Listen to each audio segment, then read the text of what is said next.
television program as he related the story of his teacher, Mr. Laswell, who felt his students had come to think of the Pledge of Allegiance as merely something to recite in class each day. Now, more than ever, listen to the meaning of these words. I've been listening to you boys and girls recite the Pledge of Allegiance all semester, and it seems as though it's becoming monotonous to you. May I recite it and try to explain to you the meaning of each word. I, me, an individual, a committee of one. Pledge, dedicate all my worldly goods to give without self-pity. Allegiance, my love and my devotion. To the flag, our standard, Old Glory, a symbol of freedom. Wherever she waves, there's respect, because your loyalty has given her a dignity that shouts, freedom is everybody's job. United, that means that we've all come together. States, individual communities that have united into 48 great states. 48 individual communities with pride and dignity and purpose, all divided with imaginary boundaries, yet united to a common purpose, and that's love for country. And to the Republic, a state in which sovereign power is invested in representatives chosen by the people to govern. And government is the people, and it's from the people to the leaders, and not from the leaders to the people, for which it stands one nation. One nation meaning so blessed by God, indivisible, incapable of being divided, with liberty, which is freedom, the right of power to live one's own life without threats, fear, or some sort of retaliation. And justice, the principle or quality of dealing fairly with others, for all, which means, boys and girls, it's as much your country as it is mine. Since I was a small boy, 2 states have been added to our country, and 2 words have been added to the Pledge of Allegiance, under God. Now, wouldn't it be a pity if someone said that's a prayer, and that it would be eliminated from schools too? God bless America.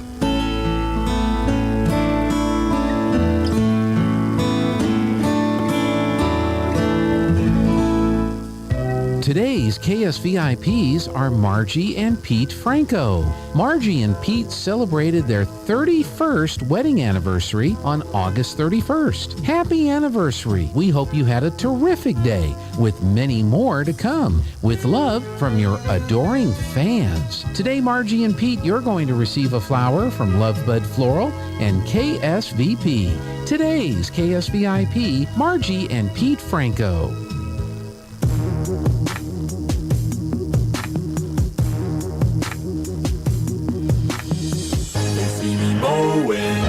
My front lawn, I know they're all thinking I'm so white and nerdy. Think I'm just too white and nerdy. Think I'm just too white and nerdy. Can't you see I'm white and nerdy? Look at me, I'm white and nerdy. I wanna roll with the gangsters, but so far they all think I'm too white and nerdy. Think I'm just too white and nerdy. Think I'm just too white and nerdy. I'm just too white and nerdy. Really, really white and nerdy. My class there at MIT. Got skills, I'm a champion of D&D. MC Escher, that's my favorite MC. Keep your 40 out, just have an Earl Grey tea. My rims never spin, to the contrary. You'll find that they're quite stationary. All of my action figures are cherry. Stephen Hawking's in my library. My MySpace page is all totally pimped out. Got people begging for my top 8 spaces. Yo, I know pi to 1,000 places. You know, I walk around and I double check things and I look at the log and I update things and I think, all right, I've got everything. I'm ready to go. And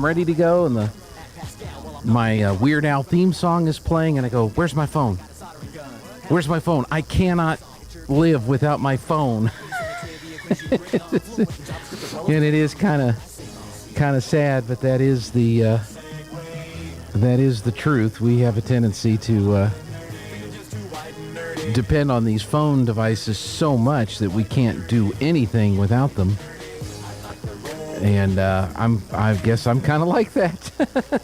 I just had to do that. Hey, welcome to the Friday edition of the Good Morning Artesia radio show.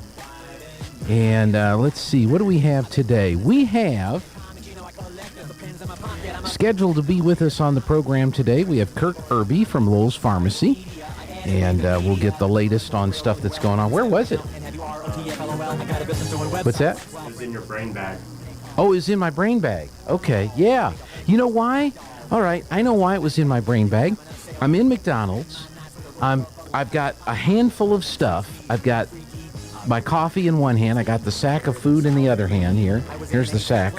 The food's not in it anymore, but there is a sack. The phone's in my back pocket, and Ryder starts calling. Well, I can't pick up the phone, so I get everything into the car, and I said, well, I'm just going to put the phone in my brain bag, and Ryder can buzz my brain bag. And then I brought the brain bag in. I got my iPad, but I'd left my phone in there. So, okay. Well, thank you so much for finding. Is there a missed call on there? Let's see. I've got 2 from you, 1 and 4 from Ryder. 4 missed calls from Ryder this morning. I guess I could have just waited for Ryder to call. That's right. Trace your phone around the... Well, that's true. That's true. That's funny.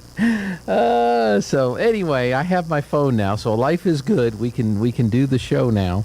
We're scheduled to have Kirk Irby with us. We'll have our library chat, and we're going to meet the new children's librarian, who is working at the library now. We're going to meet her. Linda Stevens will join us from Artesia Clean and Wonderful, and we'll talk about stuff. And something else we're going to do, I'm going to try. I'm going to phone call I'm going to make here this morning. Let's see if I have anything in my email to tell me not to do that. Okay. And there's the phone number. Okay.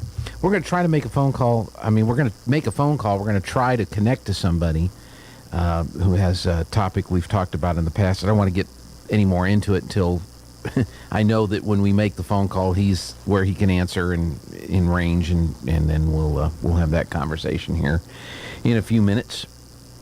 So that's what we've got coming up this morning. Of course, later on today, we're doing a lot of high school football. We've got 3 games that we are producing tonight that you can listen to on the radio or watch on our TV channel.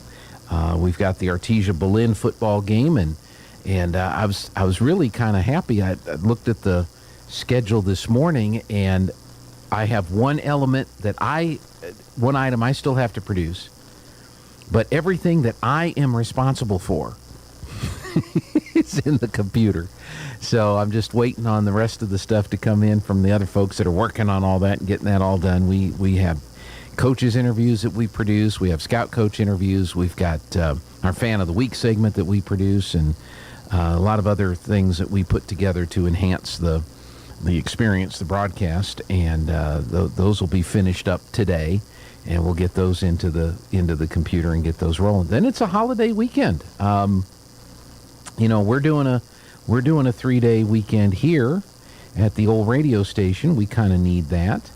I'm sure you guys could use a little bit of a break after the start of the school year and everything that's going on. So I need to remind Joby that we're not doing a fishing segment on Monday, so I'll let Joby know tonight. I'll try to remind Joby tonight, and I'll need to shoot a message to Elizabeth and let her know not to come in on Monday. So we'll get that all squared away. Next week's going to be a busy week. We've got 3 soccer games we're going to produce. 4 soccer games we're going to produce next week. 1 on Tuesday, 2 on Thursday, and 1 on Saturday. And then we've got 3 football games next week we're going to be producing. Of course, it's homecoming week next week, and we'll try to cover as much as that. Roswell High next week will be at Los Lunas, and Goddard High will be at the Wool Bowl next Friday, hosting Mayamera, the school out of Gallup. This week, however, it's Artesia Berlin, as we mentioned. Goddard is on the road. They are at Deming tonight, and we're going to have that on the radio and TV tonight. And then Roswell High is hosting the Hobbs Eagles, and that ought to be an interesting game. Both teams are 2-0. Both teams have knocked off some highly ranked teams. Roswell in week 1 knocked off Lovington. Hobbs in week 2 knocked off Artesia.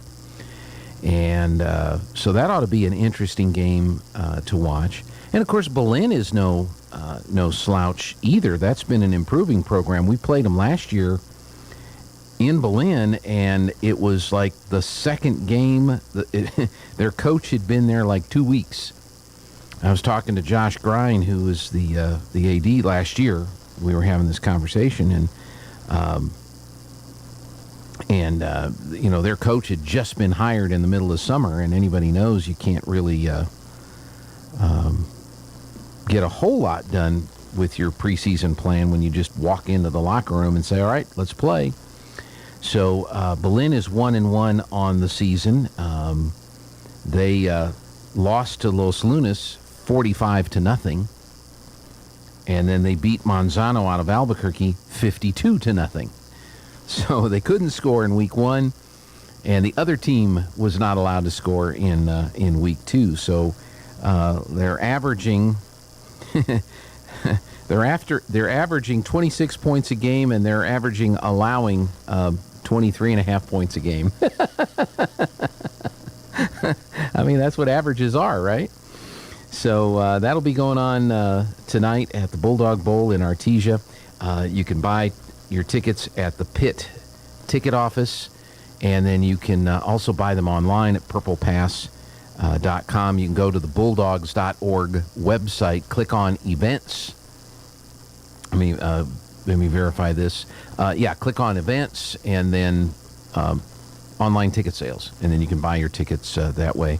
We also got a note, want to mention this. We got a note yesterday from the superintendent of schools, and they have updated their policy procedures when it comes to sporting events at Artesia Public Schools. So I want to pass this along to you because you will need to know this for events moving forward. Spectators, including students, will no longer be allowed on the playing field or court before a game, at halftime, or after a game. In the case of a victory line, spectators must return back to the bleachers as soon as possible. That's the only exception. So if there's a victory line, like Artesia has a victory line before the game, when the team comes down and does the dog pile, that will be allowed to continue. But as soon as that concludes, get your butts back up into the bleachers and into your seats. Get off the field. We want everyone to have a great experience at all of our events. We need to ensure the focus is on the teams participating in our contests, safety of all involved, and the proper care of our facilities. So this is a new policy that's gone into effect. Spectators, including students, will no longer be allowed on the playing field or court before a game, at halftime, or after a game. The only exception is the victory line before the game. So keep that in mind when you go into the volleyball games or the football games or the soccer matches this year. Stay off the field. Unless it's a spirit line. If there's a spirit line, that's okay, but as soon as the team does the dog pile, get back up into your seats. All right, it's a weekend. It's a holiday weekend. Let's get the weather forecast. Steve, what's going to happen? I'm meteorologist Steve Hamilton with your Pecos Valley weather. Pretty nice for our holiday weekend, except for a few showers coming up tomorrow afternoon and evening. Sunshine today will be in the upper 80s. Overnight, a few clouds in mid-60s, and then sunshine for most of Saturday. We're looking at upper 80s again. We could pick up an isolated late-day shower or thunderstorm. A little bit cooler for Sunday and Labor Day, sunny and mid-80s. That's your latest forecast. I'm meteorologist Steve Hamilton. Looking at the live video, I told Jeffrey I pulled that up an hour ago, and the fog bank was moving in, and it looked like it was snowing at that location. And then when I was at McDonald's picking up our breakfast, you could see the fog bank that had moved past our location east of town and had settled down in the valley. And so that's kind of where the fog was this morning, if there's still some fog out there, so be careful. Right now, we've got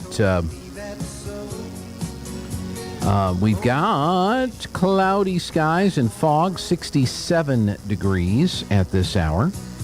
Our humidity is at 100%. The dew point is 66 degrees. Winds are southerly at 3. Pressure 29.95 and rising. Our air quality is not available. Hadn't seen that before. Sunset will be at 7:20 this afternoon. Sunrise will be at 6:33 tomorrow morning. Looking around the region, we've got fog and 68 in Carlsbad, 65 and fog in Roswell. Partly cloudy, 66 in Hobbs. Around New Mexico, sunny, 64 in Albuquerque, 58 in Santa Fe. Partly cloudy, 48 in Cloudcroft. Fog and 50 up at Ruidoso. Mostly sunny and 66 in Las Cruces, 62 in Farmington. Sunshine, 46 at Red River. Cloudy skies, 64 in Clovis. And then over in Texas, mostly sunny, 67 in Lubbock. Mostly cloudy, 70 in El Paso. And again, we've got fog in the area, 66 degrees in Artesia. Lunch menus today. Pancake on a stick is the breakfast item. Beef ravioli, Italian blend vegetables, garlic toast, and apple slices in the schools. And I'll be the one wanting to trade your garlic toast for my Italian blend veggies. You can have my veggies if I can have your garlic toast. That would be awesome. So it's beef ravioli today in the Artesia schools. Senior meal site today, chicken fajitas, flour tortilla, Spanish rice, pinto beans, and sliced apples. So it's chicken fajitas today at the senior meal site. At the Artesia Senior Center, the creative crafters will be crafting creatively at 9 o'clock, hand and foot at 10. Bingo, 1 o'clock this afternoon. Joe Biden's favorite sport, my understanding is. Sewing at 1:30. The hearing service is scheduled for today, 9 o'clock. So if you've got hearing aids and you need to have them checked out, get some batteries, you can go by and meet with Howard at 9 o'clock this morning at the Senior Center. And there's a dance class tonight. If you want to learn two-step, half-step, dance class is tonight at 6:30 at the Senior Center. Tomorrow, there is a dance at 7 o'clock. Aces and Eights will be playing, and that'll be tomorrow night at 7 o'clock.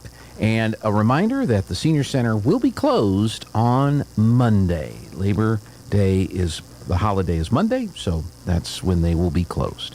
Birthdays today. Linda Yates has a birthday today. Barbara Rogers and LaDawn Kennedy. Happy birthday to Linda, Barbara, and LaDawn today.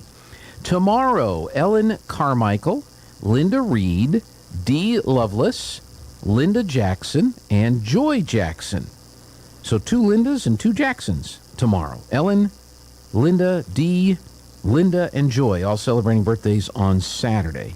And on Sunday, let's say happy birthday to Rosa Valenzuela and Larry Murphy. So Rosa and Larry all celebrating birthdays on Sunday. Happy birthday to all of you from all of us at KSVP. School calendar today, there's a JVB volleyball Panther invite. That's in Jow today. So the JVB volleyball team will be on the road. Football, varsity versus Berlin. We mentioned that, 7 o'clock. And down in Las Cruces is the Sweet 16 volleyball tournament. That's where the Artesia Lady Bulldog volleyball team will be this weekend at the Sweet 16 tournament down in Las Cruces. On Saturday, JV football will be at Roswell at 11 o'clock. JVB volleyball will be taking on Hobbs 10 and 11 tomorrow.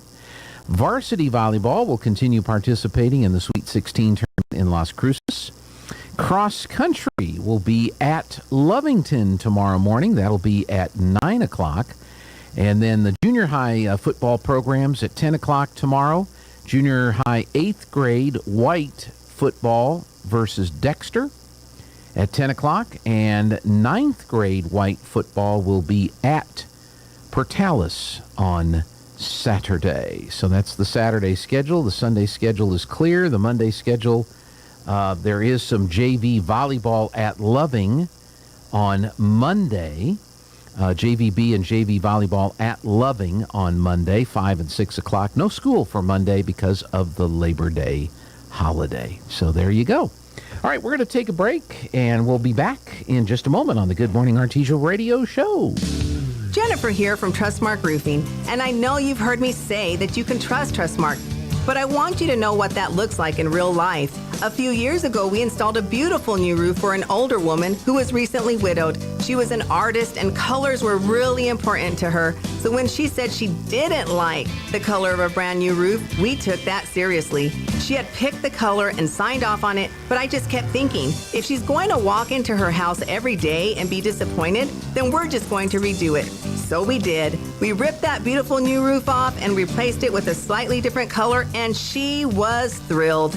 Yes, it cost us quite a bit of money to make her happy, but I want you to know you can trust Trustmark to make it exactly right every time. If you have any roofing needs, call us at 575-755-ROOF or find us online at trustmarkroofpros.com. Trustmark Roofing, we put people first. Incredible Printing is begging you, please don't vote for Michelle Lujan Grisham. We're already last in everything. Don't vote for Michelle Lujan Grisham, please. This announcement paid for by Incredible Printing. I'm Georgia Haynes, and I approve this message. Kane Electrical Supply is your #1 distributor when it comes to the top-of-the-line inventory. Kane Electric carries name brands such as Appleton, Burndy, Fluke, Cooper Lighting, Hoffman, Phillips Lighting, iDeck, Klein Tools, and Square D. Kane Electric has your professionals and will assist you with any information you may have on electrical supplies. Kane Electric delivers on location too. Come by Kane Electric today in Artesia at 1911 North Roselawn. Southeast New Mexico College offers a variety of associate degrees and certificates to help you pursue your educational goals.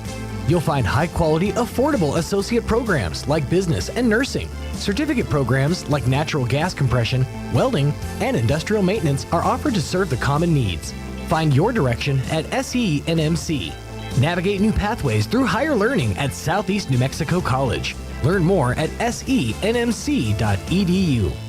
The season rolls on for your Artesia Bulldogs, and this Friday night, your Bulldogs are back home at the world-famous Bulldog Bowl, taking on the Eagles of Belen High. AM 990 and 93.7 FM KSVP and KSVPTV.com will have full coverage of the game. Join Joby Hodling and Robbie Ballou for the pregame show beginning at 6:30 and kickoff at 7. Bulldogs versus the Eagles of Belen High, Friday starting at 6:30 on KSVP AM and FM and at KSVPTV.com. Southeastern New Mexico's sports authority, then, now, and always. Don't know why there's no sun up in the sky, stormy weather. Back on the Good Morning Artesia radio show. Just wanted to take a quick look at the Max Preps rankings for 5A high school football going into the action tonight. This was updated on the 30th, which would have been Tuesday, after all the weekend games had been played and all the data had been processed. All the coaches finally got their stuff turned in. #1 team in 5A football after the first 2 weeks of the season is the Roswell Coyotes. They are 2-0 overall, and they have a strength of schedule of -29.6 and a rating of -0.3. Pedro Vista comes in at #2, 2-0 record, 8.5 rating, and a -19.6 strength of schedule. The Artesia Bulldogs hang in at #3 despite the loss to Hobbs. 1-1 overall, 9.8 rating, -7.8 strength of schedule. Coming in at #4 is the Mayfield Trojans out of Las Cruces, another team from our district. 2-0 on the year, -10.3 rating, -38 on their strength of schedule. And then the Goddard Rockets, who fell to Carlsbad last week, fell out of the top 4 to #5. 1-1 on the year, -15.4 rating, -24.3 strength of schedule. Belen, the team we're playing tonight, no slouch. They're #6, 1-1 overall, -19.8 rating, and a -20 strength of schedule. The rest of the top 10, Valley at #7, Santa Teresa at #8, which is interesting because they're 0-2, and they're ranked in the top 10. Deming, which is our opponent next week, comes in at #9 with a 1-1 record, and then Highland out of Albuquerque comes in at #10. Sad thing about it is there's only 16 schools in 5A football in New Mexico. What the NMAA does here in New Mexico is the class that you're in is determined by your student population. And so if you're in 5A, then you are going to play other 5A teams. And if you're in 6A, they're going to put you in a 6A district. If you're 4A, they're going to put you in a 4A district. They don't equalize the classifications. In other words, they don't take a look at the 90-some-odd teams, schools that have football teams in New Mexico or schools that have athletic programs in New Mexico and say, we're going to have 5 classes, and the top 20% student population are in this class, the next 20% are in this class, the next 20% are in this class, and the next 20% are in that class. They classify you based on your population, but they don't equalize the classifications. So you'll have 24 teams in one class, and 5A has 16 teams. And they'll do a 12-team playoff. So only 4 teams out of all of 5A will not make the playoffs this year. And that's why you have anomalies like an 0-2 team ranked in the top 10, because there's just not that many teams. The bottom 4 teams right now in 5A, Mayamera out of Gallup at 0-2, Los Alamos 1-1, Del Norte out of Albuquerque at 0-2, and Chaparral is at 0-2. So, is that the best way to do it? Apparently that's what they think is the best way to do it here in New Mexico. And so we are competing in a very, very tough district with only 16, or in a classification, I should say, with not that many teams, and some of the best teams are all in our district. The 1, the 3, the 4, and the 5 are all in our district. So a lot of folks are looking at our district, District 4, 5A in football, and saying that the state champ's going to come out of that district. And I don't disagree with that concept there. I really don't. Roswell High, as we said, is playing tonight. They are at home against Hobbs, which is one of the top teams in 6A. And then Goddard, as we said, is on the road at Deming. So Goddard at number 5, Deming at number 9 in 5A. So we'll see what happens with all of that. But it should be interesting. Should be a good deal.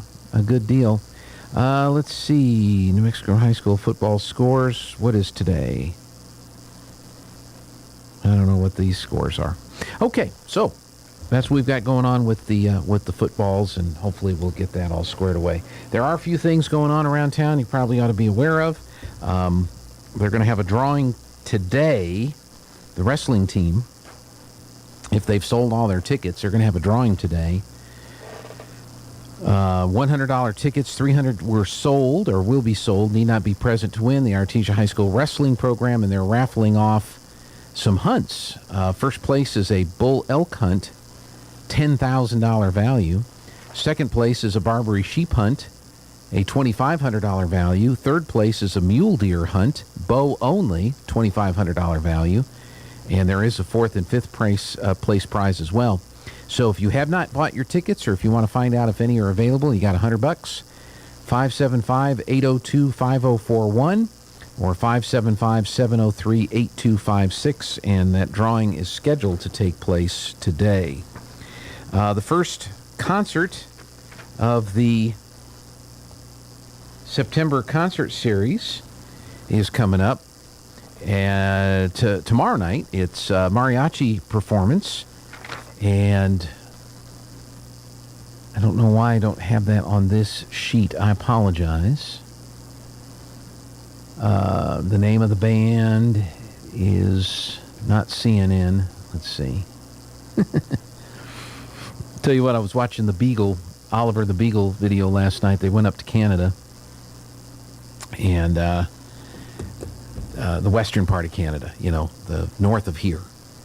And I want to go to Canada and see some of those mountains. That's pretty cool. Mariachi Garibaldi de Jaime Cuellar. They are going to be performing tomorrow night at the Ocotillo Performing Arts Center. Tickets are available online at artesiaartscouncil.com. Then next Thursday, the 8th, and that's where I got the dates mixed up, and I think it was easy to do. Anyway, it's Thursday, the 8th, the Beatles tribute band Yesterday, and it is recognized by Sir Paul McCartney as a great tribute band recognizing and honoring the Beatles. So tickets are available for that. That's next Thursday night at the Ocotillo Performing Arts Center. So you've got Mariachi Garibaldi de Jaime Cuellar tomorrow, and then next Thursday, the Beatles will be at the Ocotillo. They should be wrapping up today unless the weather blocks them. If you're up in the Ruidoso area and you see some helicopters flying around, they're doing some seeding of about 335 acres that were damaged by the McBride fire. And it's the Burned Area Emergency Response Team, or BEAR, like Brett Bear, not Smokey Bear, but like Brett Bear. They're doing some aerial seeding out there in the Ruidoso area today, so that's what those helicopters are doing. ENMU Roswell will be closed Monday for the Labor Day holiday. All campus offices will be closed. No classes will be held. Offices reopen and classes resume as scheduled on Tuesday, September 6th. So that is something to know about this weekend. And I wish the college down in Carlsbad, I wish they would send us stuff, because we would mention it. But they never have sent us anything, ever. So, but ENMU they're great. They send us all kinds of stuff. If you want to donate blood, there are several blood drives next week. The Bloodmobile is going to be at NMMI next Tuesday, Wednesday, and Thursday in front of Hinkle Hall. On Tuesday, and so that's what's next week, the 6th, 7th, and 8th. So if you want to donate blood, there is a critical blood shortage right now. They could really use some blood. If you're in Roswell, Tuesday, Wednesday, or Thursday, and you'd like to pop in over at the NMMI Bloodmobile location, call or text Stephanie 575-840-8178, 575-840-8178, and the Bloodmobile will be at NMMI next week, Tuesday, Wednesday, Thursday. And then the following week, after that, they're going to be in Carlsbad and Roswell and Artesia. So we'll get closer to that. We'll share that info with you. Tonight is a home football game. The football boosters, parents and boosters, will be doing some raffles, and they're going to be giving away some big prizes at the last regular season home game on October 14th when the Coyotes are in town.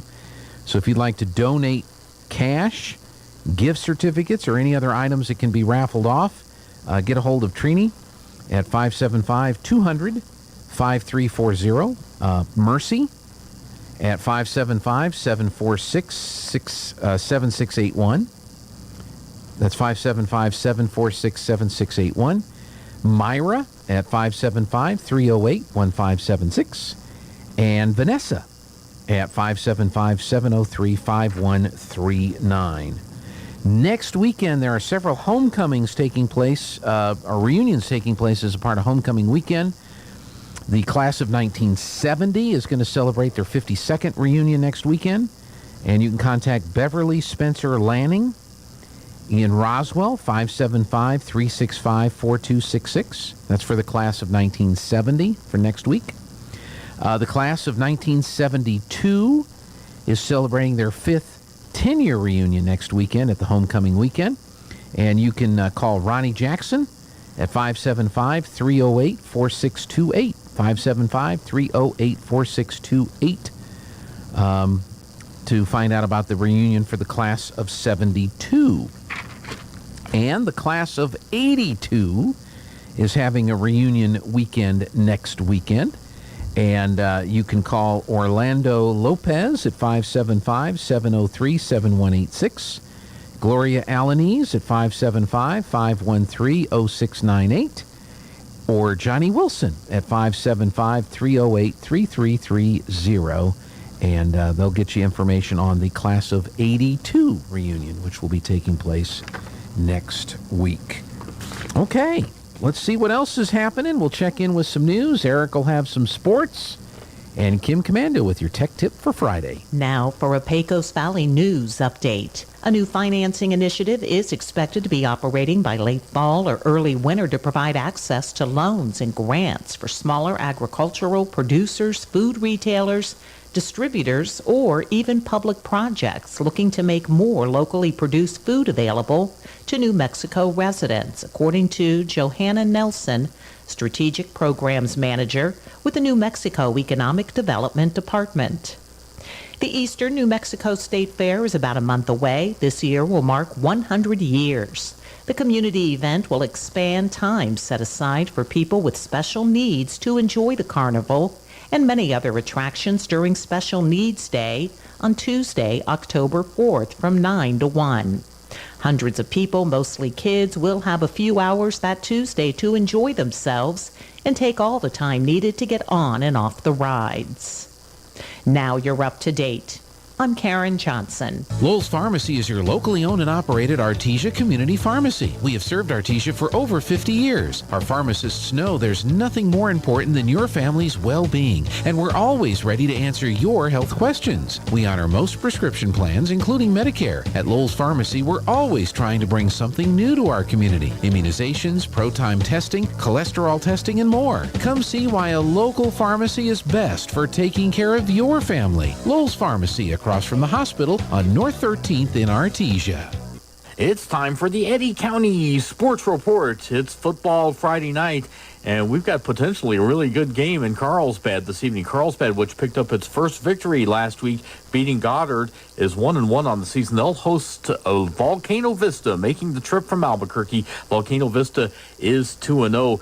They have so far defeated Las Cruces High, always impressive, and West Mesa to start the season. That starts at 7 o'clock. Artesia, meanwhile, at home as well. They'll be taking on a Belen team that won its first game last week, and that was against Montano, a blowout, 52-0. Artesia coming off that high-scoring loss to Hobbs. Also tonight, Loving 2-0, playing its first non-JV opponent of the season. The Falcons will host 0-2 Tucumcari. That starts at 7 tonight as well. The Sports Report brought to you by DSI. Call DSI for all your office technology needs. I'm Eric Butler at KSVP Radio, AM 990. It's your worst fear come true. As you gaze into your computer screen, the blue light that is emitted is literally making you age faster. I'm Kim Commando. The research is coming from Oregon State University's Department of Biology. Here's what they found. Long hours of exposure of the blue light emitted from everyday devices, televisions, desktops, laptops, tablets, smart speaker screens, and phones, causes a detrimental effect on a wide range of cells in our bodies, from skin and fat cells to sensory neurons. The specific levels of metabolites, the chemicals essential for cells to function correctly, are altered by this blue light. Now, you may be thinking that you see all these colors of the spectrum on your screens, and you do. But when you see anything that's white or a light color, here's the problem. It's primarily high-energy blue light. There is one spot of good news here. Looking at screens from e-readers and the like, they don't seem to be harmful. Get more tech news, tips, and my advice with callers on my new daily podcast. It's just perfect for walks and drives. It's called Kim Commando Today. The Labor Day event from Dell Technologies is here. End the summer strong by starting up a new season of productivity. Your business upgrade begins with up to 48% off top-rated laptops like Vostro, taking performance to the next level with 12th Gen Intel Core processors. It's time to push your growing business even further. What's next for you? Upgrade today by calling 877-ASK-DELL. That's 877-ASK-DELL. Right now at T-Mobile, the network with more 5G bars in more places, new Max customers can get the Samsung Galaxy Z Flip 4 free. Did you just take a selfie with your phone folded? Yep, it's my new Galaxy Z Flip 4 that I got free at T-Mobile. Pretty cool, huh? Get the Galaxy Z Flip 4 free with new Max lines at T-Mobile. With 24 monthly bill credits plus tax for well-qualified customers. Contact us before canceling service to continue remaining bill credits or credit stop and balance on a required finance agreement is due. T-Mobile has America's largest 5G network. Details at T-Mobile.com. Turpinning Mortuary of Artesia present a listing of today's obituaries. We do not have any new announcements to share with you, but we do have these two reminders. Graveside services are at 11 o'clock this morning at Pinon Cemetery for Charles Eugene Tidwell, who passed away August 21st in Fort Worth, Texas. at the age of 92. Again, graveside services today at 11 at Pinon Cemetery. And funeral services will be at 10 a.m. tomorrow at Turpinning and Son Chapel for Barbara Ann Hendricks, who passed away in El Paso, Texas on August 26th at the age of 81. She was a resident of Hope, New Mexico. Again, Barbara's funeral services Saturday 10 a.m. at the Turpinning and Son Chapel. This listing has been presented as a service of Turpinning and Son Mortuary of Artesia, where we make it personal. Let's see what's affecting the markets. The president gave an angry speech yesterday. Sounds like we are the enemy. So let's see if any of that's affecting the markets on the Wall Street Business Report. With the Wall Street Business Report, I'm Bill Alexander. Fewer Americans filed for unemployment benefits last week, despite weakening elements of the U.S. economy. Applications for jobless aid for the week ending August 27th fell by 5,000 to 232,000, according to the Labor Department. Ford is recalling nearly 200,000 large SUVs in the United States because the heating and cooling fan motors can fail and catch fire. The recall covers Ford Expeditions and Lincoln Navigators from the 2015 through 2017 model years. Ford has already announced another recall. 277,000 pickup trucks and cars in the United States are being recalled because the rear view camera lens can get cloudy and reduce visibility for the driver. German carrier Lufthansa canceled almost all passenger and cargo flights Friday from its two biggest hubs, Frankfurt and Munich, because of planned strike action by pilots. For the Wall Street Business Report, I'm Bill Alexander in Washington. Welcome to Answers with Ken Ham, presented by the Coalition of Christians for Biblical Creation and Steve and Cindy Anderson of Napa Auto Parts in Artesia. CCBC is an interdenominational coalition of Christians from Artesia who believe that the account of origins presented in Genesis is a simple but factual presentation of actual events. Answers with Ken Ham is brought to you by Steve and Cindy Anderson of Napa Auto Parts, proudly serving all of your automotive needs, individual and commercial, with quality Napa parts. Now, today's Answers with Ken Ham. Dragons or dinosaurs? This is Ken Ham, CEO of a family-friendly Noah's Ark attraction south of Cincinnati. Dragons are usually considered nothing more than fun or scary characters in children's books or in certain TV shows. But are these creatures more than that? Well, consider that cultures around the world have legends of the same types of creatures, and many depict these creatures in drawings, carvings, or even on national crests. And the pictures often look like creatures we know from the fossil record. That's right, like dinosaurs. Could dragons be the faded memory of when man and dinosaurs lived together? Well, yes. You see, according to the Bible's timeline, humans did live with dinosaurs. These creatures died out sometime after the flood of Noah's day. There's so much more to discover when you visit us at AnswersRadio.com and plan your family's visit to our Noah's Ark at the Ark Encounter when you go to AnswersRadio.com.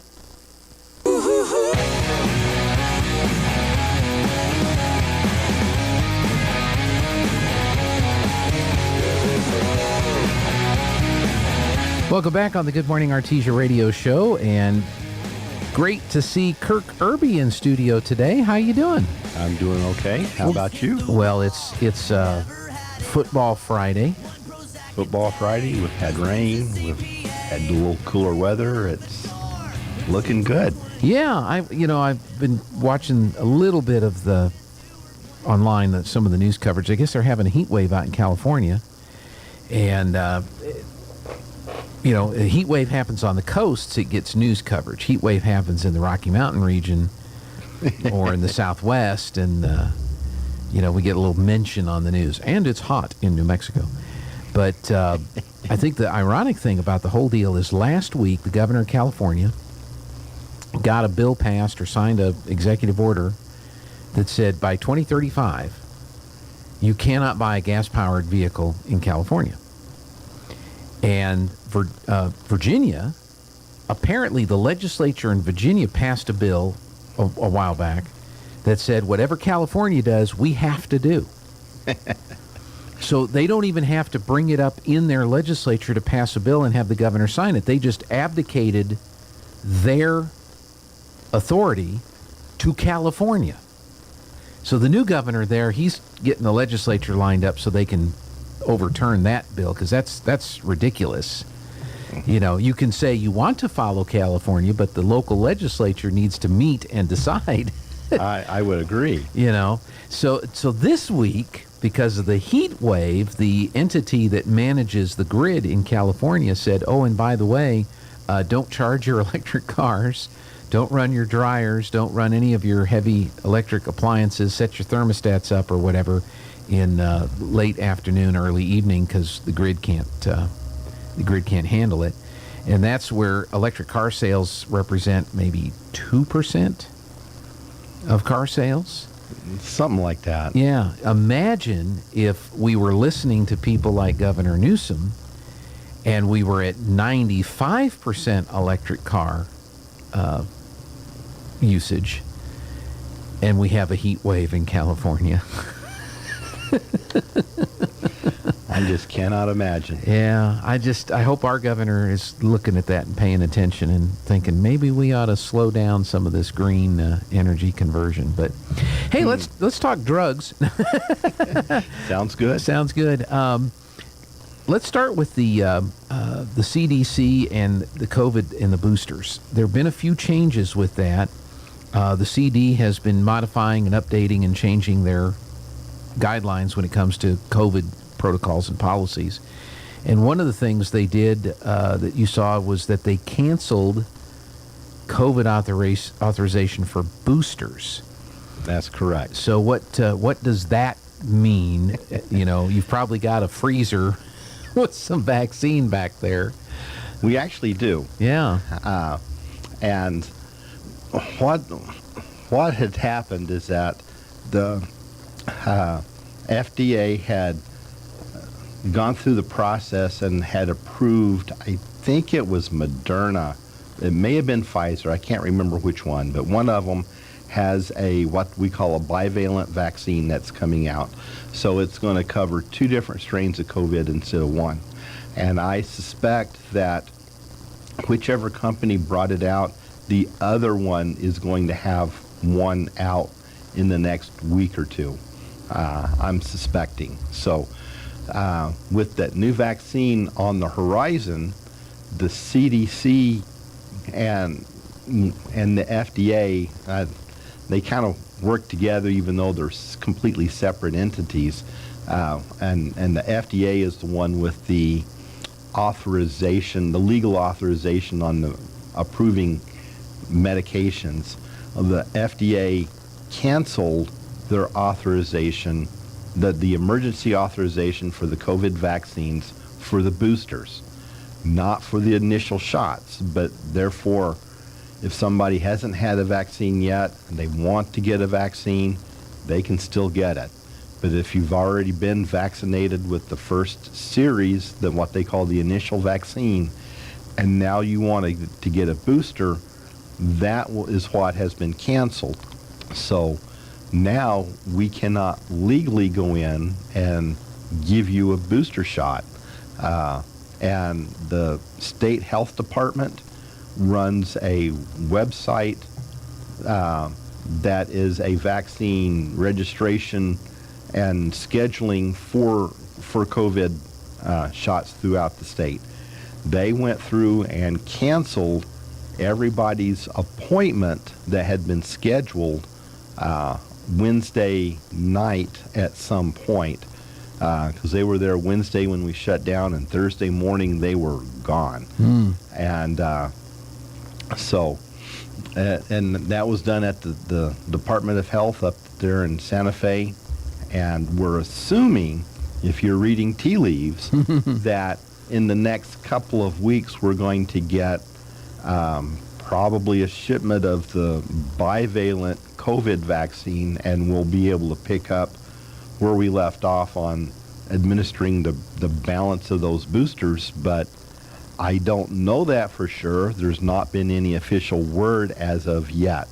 But it sure looks like that's what's happening. That is what it looks like. The bivalent is about ready to launch, so let's stop doing boosters with the with the current vaccine that is available and is out there, unless, as you said, you want to get your first series going. But I wonder if that's advisable, considering that there might be another vaccine that's coming down the road. I mean, we don't know. I would agree, and we don't know what that's going to look like because nothing's been released yet. I would assume that if you haven't had your first series, that waiting until the bivalent gets released is probably a better move. And I also think that anybody that was really interested in getting the initial vaccines has already done so. Right. So I don't expect anybody to kind of fit into that category. But yes, that's my kind of suggestion, is that if you haven't had it, you are interested in getting it started, wait until the bivalent comes out. So what variant of COVID is out there right now? Because, for the longest time there was the Alpha, and then the Delta, and then the Omicron, and then the Omicron, B1, B2, and all these other variants. Is there a prevalent variant that's out there right now, and does there appear to be something else coming up behind it, or are we just kind of dealing with what we have right now? We're just basically dealing with what we have now. I have not seen anything about any expected new strain to be out. And the new bivalent, I'm assuming it's going to have probably the Alpha and then one of the Omicron. I don't know that for sure. It's just kind of my guess, knowing how flu vaccines run and that type of stuff. So that's my guess. But again, nothing's been released to the public yet. Yeah, and there are still people that are getting COVID today, but thankfully, for the most part, it's symptoms that most people are able to handle without any severe effects. Is that kind of what you're seeing? That is correct. And we really have seen a very, I don't want to say a drastic reduction, but we've seen a reduction over the last, I want to say, 2 months of medications that we've been dispensing for COVID illness. There's still various types of treatments that are out there and medications that are being used, but all of those seem to be on the downward slide, which is good. But if you think about people that have had their vaccine, that are national people, our president, his wife, Dr. Fauci, have all had 4 shots. So they've had the 2 initials plus 2 boosters, and both of all of those people have been reported to have COVID. Right. Of course, what they'll say is that their symptoms are a lot milder than they would have been if they had not been vaccinated and boosted. But then the people that are either first series vaccinated or haven't been vaccinated that are getting COVID now don't appear to be having any severe. And that's not 100%. There's always some possibility that somebody just can't take it, and it's bad for them. And that is very true. And my thinking is that as the disease kind of circulates through the population, even people that don't get it are getting exposed and getting some kind of natural immunity, even though it may be what we would call subclinical, doesn't really kind of show up on any test. But I believe that there is some of that's out there, and that's one of the reasons that you don't hear much about the death rate from COVID much anymore.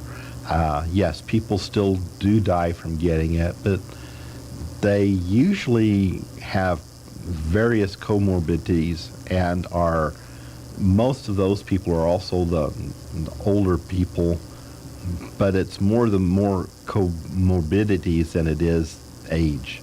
Right.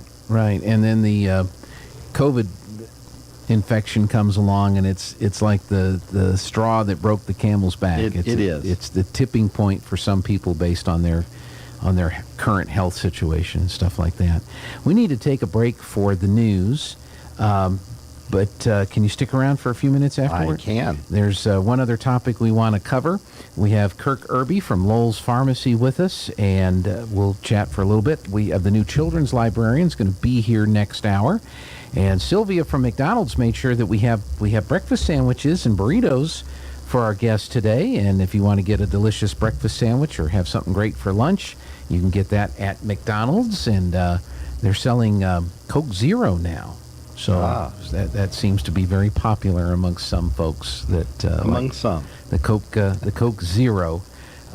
Interesting name. Is there? Does that mean there's no Coke in it? What does Coke Zero mean? Anyway, this is KSVP Artesia. This hour from townhall.com. I'm Rich Thomason.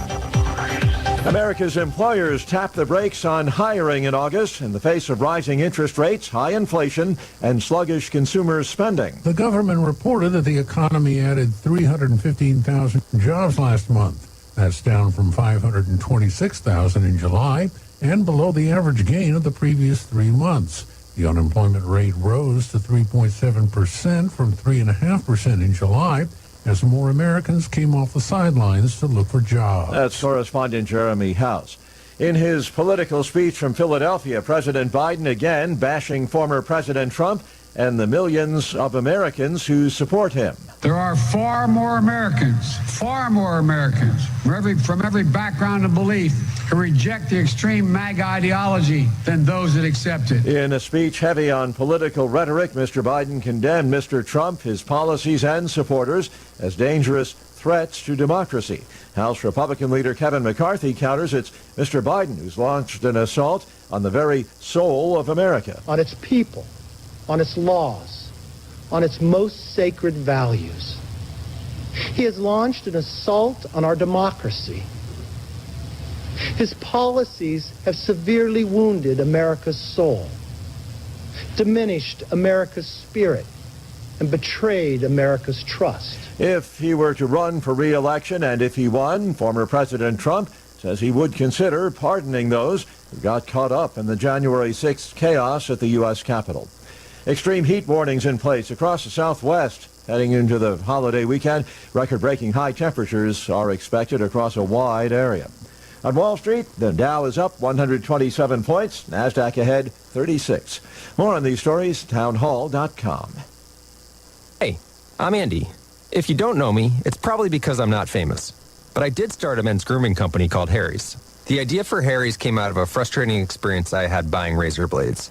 Most brands were overpriced, overdesigned, and out of touch. At Harry's, our approach is simple. Here's our secret. We make sharp, durable blades and sell them at honest prices for as low as $2 each. We care about quality so much that we do some crazy things, like buy a world-class German blade factory. Obsessing over every detail means we're confident in offering a 100% quality guarantee. Millions of guys have already made the switch to Harry's, so thank you if you're one of them. And if you're not, we hope you give us a try with this special offer.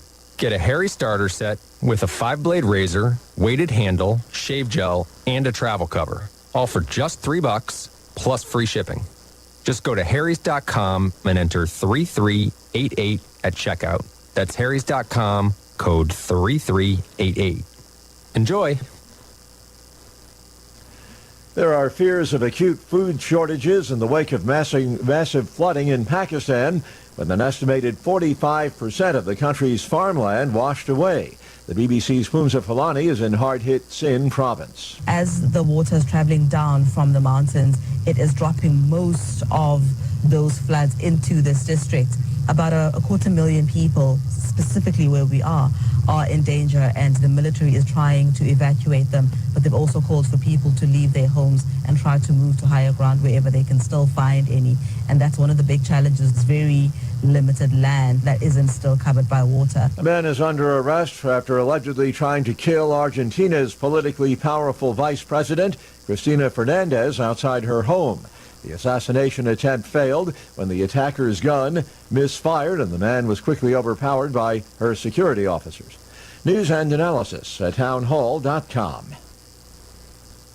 California planning to launch a new court program to steer and even force homeless people with severe mental health issues into treatment. Lawmakers have given final approval to a proposal pitched by Governor Gavin Newsom. Passage came despite overwhelming objection from civil liberties advocates who fear it will force unhoused residents into treatment. Newsom said the proposal is a new way to identify people who need help. The program allows family members and others to petition a new civil court to evaluate a person for a treatment plan. Critics say there are not enough beds, homes, and therapists for the program to work. John Scott reports. Seems like it happens at least once every Friday. There's been another deadly bombing of a mosque in Afghanistan. This time it happened in the west of the country. A powerful blast killed at least 18 people, at least 21 others injured, according to local authorities. Among those who were killed, a prominent cleric. More on these stories, townhall.com. Today's KSVIPs are Margie and Pete Franco. Margie and Pete celebrated their 31st wedding anniversary on August 31st. Happy anniversary. We hope you had a terrific day with many more to come. With love from your adoring fans. Today, Margie and Pete, you're going to receive a flower from Lovebud Floral and KSVP. Today's KSVIP, Margie and Pete Franco.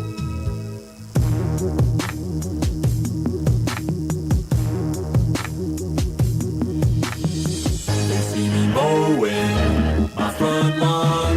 I know they're all thinking I'm so white and nerdy. You're just too white and nerdy. Think I'm just too white and nerdy. Can't you see I'm white and nerdy? Look at me, I'm white and nerdy. I wanna roll with the gangsters, but so far they all think I'm too white and nerdy. Think I'm just too white and nerdy. Think I'm just too white and nerdy. I'm just too white and nerdy. Really, really white and first in my class there at MIT. Got skills, I'm a champion of D&D. Welcome back on the Good Morning Artesia radio show. I just heard something. Breaking news. You said Weird Al is going to be in New Mexico? He is. He's got a concert in Santa Fe scheduled in another week or two, something like that. Gosh, I'm going to have to look that up and see.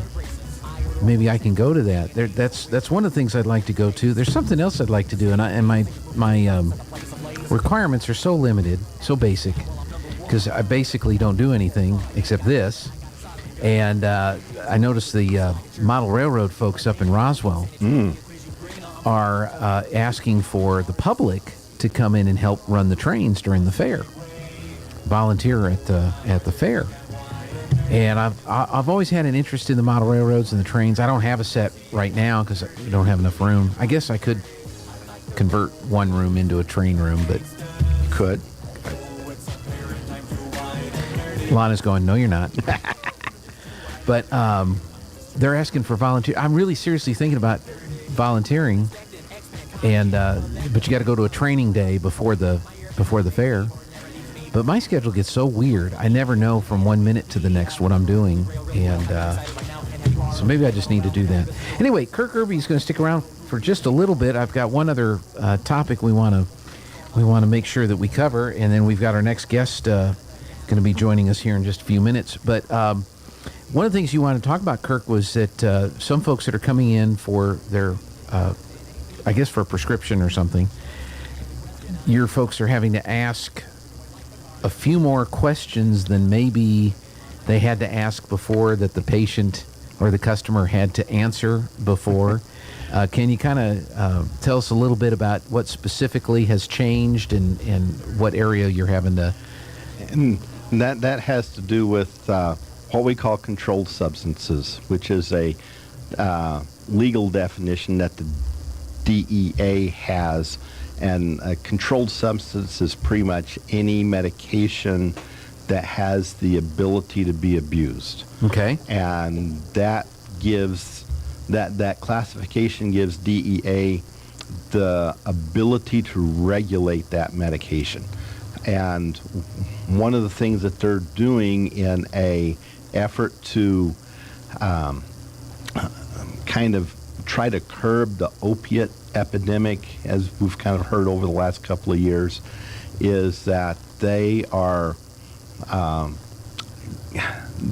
not doing it themselves, but they're kind of getting the wholesalers, the drug wholesalers, to look at the accounts that they have and they're imposing buying limits on various categories of controlled substances, and those buying limits are based on pretty much your total prescription volume, and therefore you get somebody who is filling their prescriptions at one pharmacy, they go to a second pharmacy to get a prescription that's nothing but a controlled substance, so something for pain.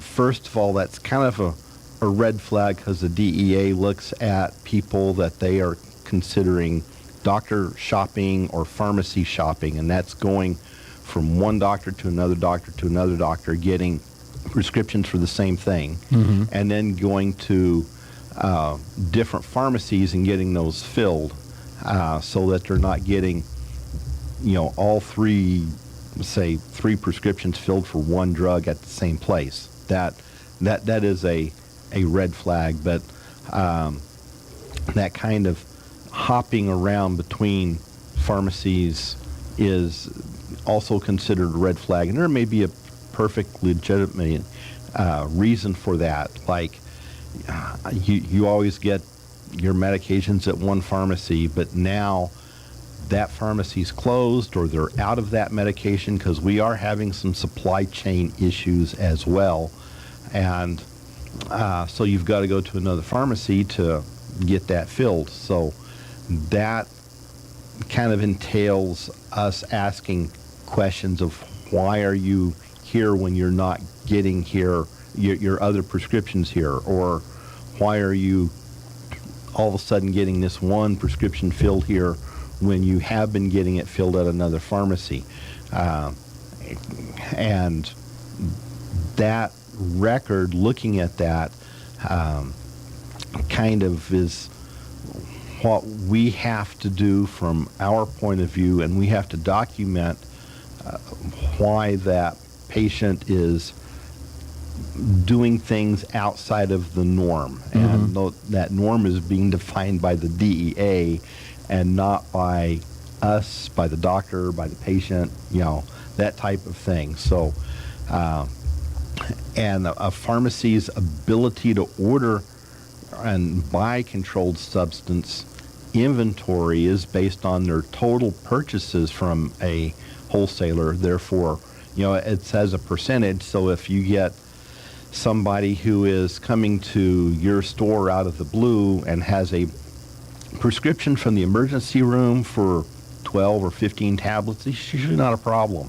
But if they're coming to you and they have a prescription for 60 or 90 of something that you've not been filling on a regular basis, that can cause a little bit of concern. So that's one of the reasons that if people are wanting to go to one pharmacy that's different from where they normally get, and they start getting all these questions, and they say, why am I getting all these questions? Or, why is, they're kind of acting like they don't want me here. And that's really not it. We're just trying to cover our own records, so that if we do get a DEA agent looking at our records, that we have the appropriate documentation for that, of why somebody is here. And I had somebody a few days ago that normally was going to another pharmacy. That pharmacy was out of a medication. They came over to us, and I had to verify with a pharmacist from that pharmacy that yes, they were out of that medication and could not get it before I could fill it at my pharmacy. So there's just some extra, I don't want to necessarily say paperwork, because a lot of it's all done computerized, but sure, extra record keeping that we have to do. And we also have to make sure that we're not trying to order more than our limit, because that is also gets reported back to the DEA. So yeah, well, it's a serious business, the opioid addiction specifically, and there's all kinds of things that are being done to try to manage manage that to where it's used properly, and that just shows you how powerful that type of drug is. And so you got to follow what the doctor says, and the doctor's got to be careful in how they prescribe it, and pharmacies have to be careful in making sure that the prescriptions that are filled are legitimate, and that the abuse isn't going on. It's really kind of amazing how they're trying to handle it. It is. It's kind of to me kind of a sad situation that we're there, but we are there, and having to deal with these government regulations, and they're not out in the public. I mean, the DEA doesn't release these regulations so that everybody can know them. They just kind of have told drug wholesalers, this is what you've got to do, and then when we run up against a brick wall, we're saying, why? Mm-hmm. Where did this come from? And then it kind of gets explained to us where it came from, and it makes sense. Right. But we don't know that these roadblocks are out there until we hit one. Yeah, and then you've got and the poor customer is sitting there wanting what's going on, what's the problem here? And yes. So that can be frustrating too. So, well, good. Well, if folks have any questions about that, or the latest on the COVID vaccines and boosters and flu shots, probably flu shot season. Yes, we have flu shots in now. We've got them about 2 weeks ago, and we've done a few. Haven't done very many, but we have them. We're ready to go. And there are no issues if they do come out. Well, you don't know because it hasn't come out yet. I was going to say the previous vaccine for COVID, there was no issue with getting the COVID vaccine or booster and the flu shot at the same time. That's correct. But we don't know on this next one, do we? And again, we don't know because there's not anything been released. But I would suspect that is going to be similar. Yeah. So well, let's hope so, because that's one trip instead of two. That is. So, all right. Kirk, thank you as always. Appreciate you coming in. Have some breakfast from McDonald's. Thank you. And Kirk's at Lowell's Pharmacy here in Artesia. We're going to take a break for the weather. Is it still foggy out there? What's going on, Steve? Weather is brought to you by Bob Reed Pest Control. Pest management for all of Southeast New Mexico. Bob Reed Pest Control. No job is too large or too small. Call today from anywhere in Southeast New Mexico. 575-623-5344. I'm meteorologist Steve Hamilton with your Pecos Valley weather. Pretty nice for our holiday weekend, except for a few showers coming up tomorrow afternoon and evening. Sunshine today will be in the upper 80s. Overnight, a few clouds in mid-60s, and then sunshine for most of Saturday. We're looking at upper 80s again. We could pick up an isolated late-day shower or thunderstorm. A little bit cooler for Sunday and Labor Day, sunny and mid-80s. That's your latest forecast. I'm meteorologist Steve Hamilton.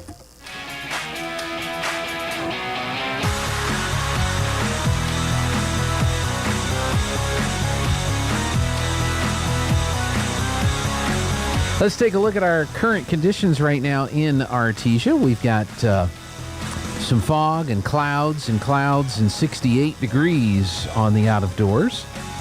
Our humidity is 100%. Our winds are out of the south at 2. Dew point is 68 degrees. Pressure 29.96 and rising. Our air quality is 44. We have good air quality this morning. We had a high yesterday of 77 and overnight low of 64. 1 year ago, we had a high of 94 and a low of 68. Minimum 4-inch soil temps are between 73 and 71 degrees. Officially, 2/100ths of an inch of precipitation in the 24-hour period that ended at 7 this morning. So our total for the year is now up to 7.10 inches of rain. Sunset will be at 7:20. Sunrise will be at 6:33. Looking around the region, down in Carlsbad, fog in 69. Roswell, fog in 65. There's even fog in Hobbs in 66 degrees. Across New Mexico, sunshine, 67 in Albuquerque, 63 in Santa Fe. Partly cloudy, 51 in Cloudcroft. Mostly sunny, 54 at Ruidoso. 68 in Las Cruces, 66 in Farmington. Red River is sunny and 45. Cloudy, 66 in Clovis. And over in Texas, fog and 69 in Lubbock. Mostly cloudy, 72 in El Paso. Again, here in Artesia, sunshine, cloudy, and 68 degrees. Take a quick break. We'll be back and introduce you to one of our new folks at the library. That's coming up next. Jesus says in Mark chapter 6 and verse 50, "Do not be afraid. Take courage. I am here." What do we fear? Is it financial ruin, loneliness, pain, poor health, the collapse of our family? When you feel afraid and fear has its strong grip, remember this: God is with you. Boy, what a comforting thought that in the midst of fear, in the midst of darkness, that we know that God is with us. And so we ask ourselves the question, do we know this God? Is this God a part of our life? Is he an important part of our life? And if we say no to any of those, then we need to learn who this God is. Do I know the God of the universe, the Creator? And if I don't, then how do I get to know him? Come to the Hermosa Church of Christ and let us introduce you to the Creator, to the sustainer of life. Come visit us on Sundays at 10:10 a.m. Jennifer from Trustmark Roofing here, and I can tell you it's not always easy being a female in a male-dominated business like roofing. I remember one time I was at a meeting to bid on the roof for a local college, and it was me and 13 men.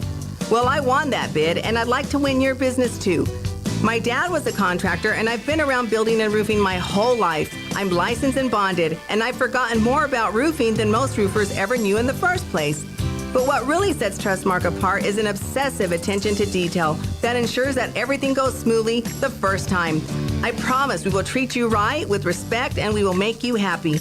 So yeah, it might be a bit odd for a woman to own a roofing company, but give us a try. Let us give you an estimate for your roof. I think you'll be glad you called. For all your roofing needs, call us at 575-755-ROOF or find us online at TrustmarkRoofPros.com. Trustmark Roofing, we put people first. Devon Energy is proud to support Artesia High School athletic programs. By partnering with Artesia, we're making an investment in the long-term future of our community. Sports teach discipline, teamwork, and leadership, skills our youth will use to succeed for a lifetime. From our team to yours, Devon Energy wishes you good luck this season, both on the field and in the classroom.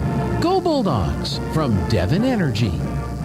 It's the Labor Day Meat Savings Sale at Finn's Country Market in Artesia. Bone-in ribeye steaks, preferred trim, family pack, $5.99 a pound. Packer trim boneless beef brisket, $2.97 a pound. Fryer leg quarters, sold in 10-pound bags, 49 cents a pound. And boneless beef chuck steak, family pack, $4.99 a pound at Finn's Country Market in Artesia. And right now, Coca-Cola select flavors, 12-pack cans, 2 for $9.99 at Finn's Country Market in Artesia.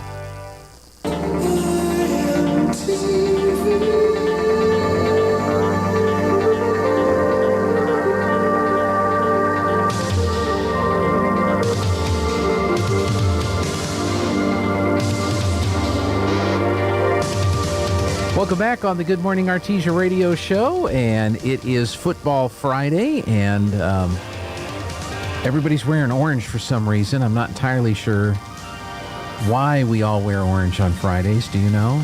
Could be something to do with those Bulldogs. I don't know. That's right. Football Friday today, and the Bulldogs are in town hosting the Berlin Eagles, and it's at world-famous Bulldog Bowl. If you are going to the game, you can go by the Bulldog ticket office at the pit and buy your tickets. You can obviously buy them at the gate, or if you want to buy them online, you can go to purplepass.com, scroll all the way to the bottom of the page, and in the search box type in Artesia. Or you can go to the Artesia Bulldogs school website, bulldogs.org. I wonder how much money they have been offered over the years for that domain. Bulldogs.org. I can imagine Georgia and other colleges that have Bulldogs, and yeah, it's a valuable property. Don't ever give it up, by the way. It's not worth it. But you can go there and then click on the detail calendar, events, and then there's a tab there that says, or a link there that says Fall 2022 tickets. And that'll take you right straight to the Purple Pass page, and you can buy your advance tickets. We would like to introduce you to the new children's librarian. Right. Beth Neiman. Beth, nice to meet you. Hi. it's great to be here. I've been a long-time listener on the station, so, I work, but, it's nice to, go in between places to tune in. I especially like to hear from the county commissioners, Mr. Beard and so on, and hear what's going on around Eddy County. So that's kind of a cool show. Well, I appreciate that. And we've been doing this for, I kind of gave you my age. We've been since 1991. Mm-hmm. We've been doing this show, and you and I were both talking about one of our favorite talk show hosts who's no longer with us, and how much we enjoyed that show. Are you from New Mexico, Beth? Or I'm originally from Minnesota. I lived in Arizona up until the 2000s, and in 2000, my husband and our kids moved to Carlsbad, and he took a job at the WIP site. And then a little bit after that, I took a job at the Carlsbad Library. So I have a lot of experience in the public library setting, but just not in the one here in Artesia. Yeah. But I'm getting to love it and enjoy it here, so that's pretty awesome. Well, there's great library and library program in Carlsbad, and I'm sure you over the years heard about all the stuff going on at this library with the Peter Hurd mural and all that. Yeah, the library in Artesia is just stunning. It just blows me away when I walk in the morning. It's like, I can't believe I work here. It's so nice. It's been so well planned. It's just a delight, just as an employee, to work in such a beautiful modern building with all the conveniences that they've built into it. I love my desk. Do you have a window? There's so many windows in that library.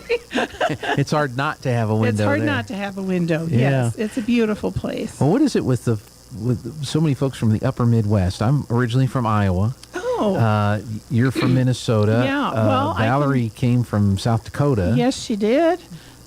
So for my part, my parents were both from Minnesota originally, and back in the mid 80s, my dad just couldn't handle dealing with the snow anymore. Yeah. He had and my mom owned a small town paper, like the Artesia Daily Press, and this was in the period before faxes and emails, so they physically had to go out and get the advertisers spreadsheets and not a spreadsheet, proofs and stuff. They had to go get them in the snow, and it was not fun. They had to plug in the car to get it to start in the morning. And it wasn't an electric car. No, just to keep the battery from dying keep overnight. the battery dying, keep the oil from freezing. Yes, and so they took a little vacation trip to Scottsdale, Arizona, and they loved that. So they made plans to move down there. They opened a totally different business. They opened a travel agency. Oh, wow. My mom is in her 81st year, and she recently made the move to Missouri to be closer to her family, and she's still a travel agent. Wow. I know. It's like, Mom, you're setting the bar a little high. I know. Another one of the industries that's been really affected by the smartphone. That is sure true, but she's hanging in there selling cruises, and I heard she just got a couple more, so she loves that. And she had to go through the COVID year when cruise lines were shut down, and so what do I sell? Right. Well, she spent her time rebooking and canceling and rebooking. So that's crazy. Well, great. So you're the children's librarian. Yes. So tell us a little bit about what your department that you're overseeing at the Artesia Library.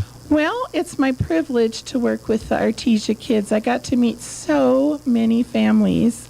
I started in June, which is, summer reading. Mm-hmm. And, that was very, very popular this year from what... My goodness. I was...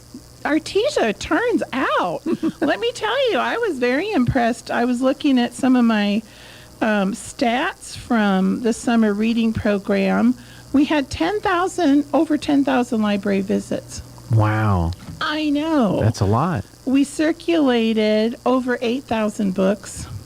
And the programs, we had 39 little kids programs, 33 teen and 20 adult programs. We had terrific attendance.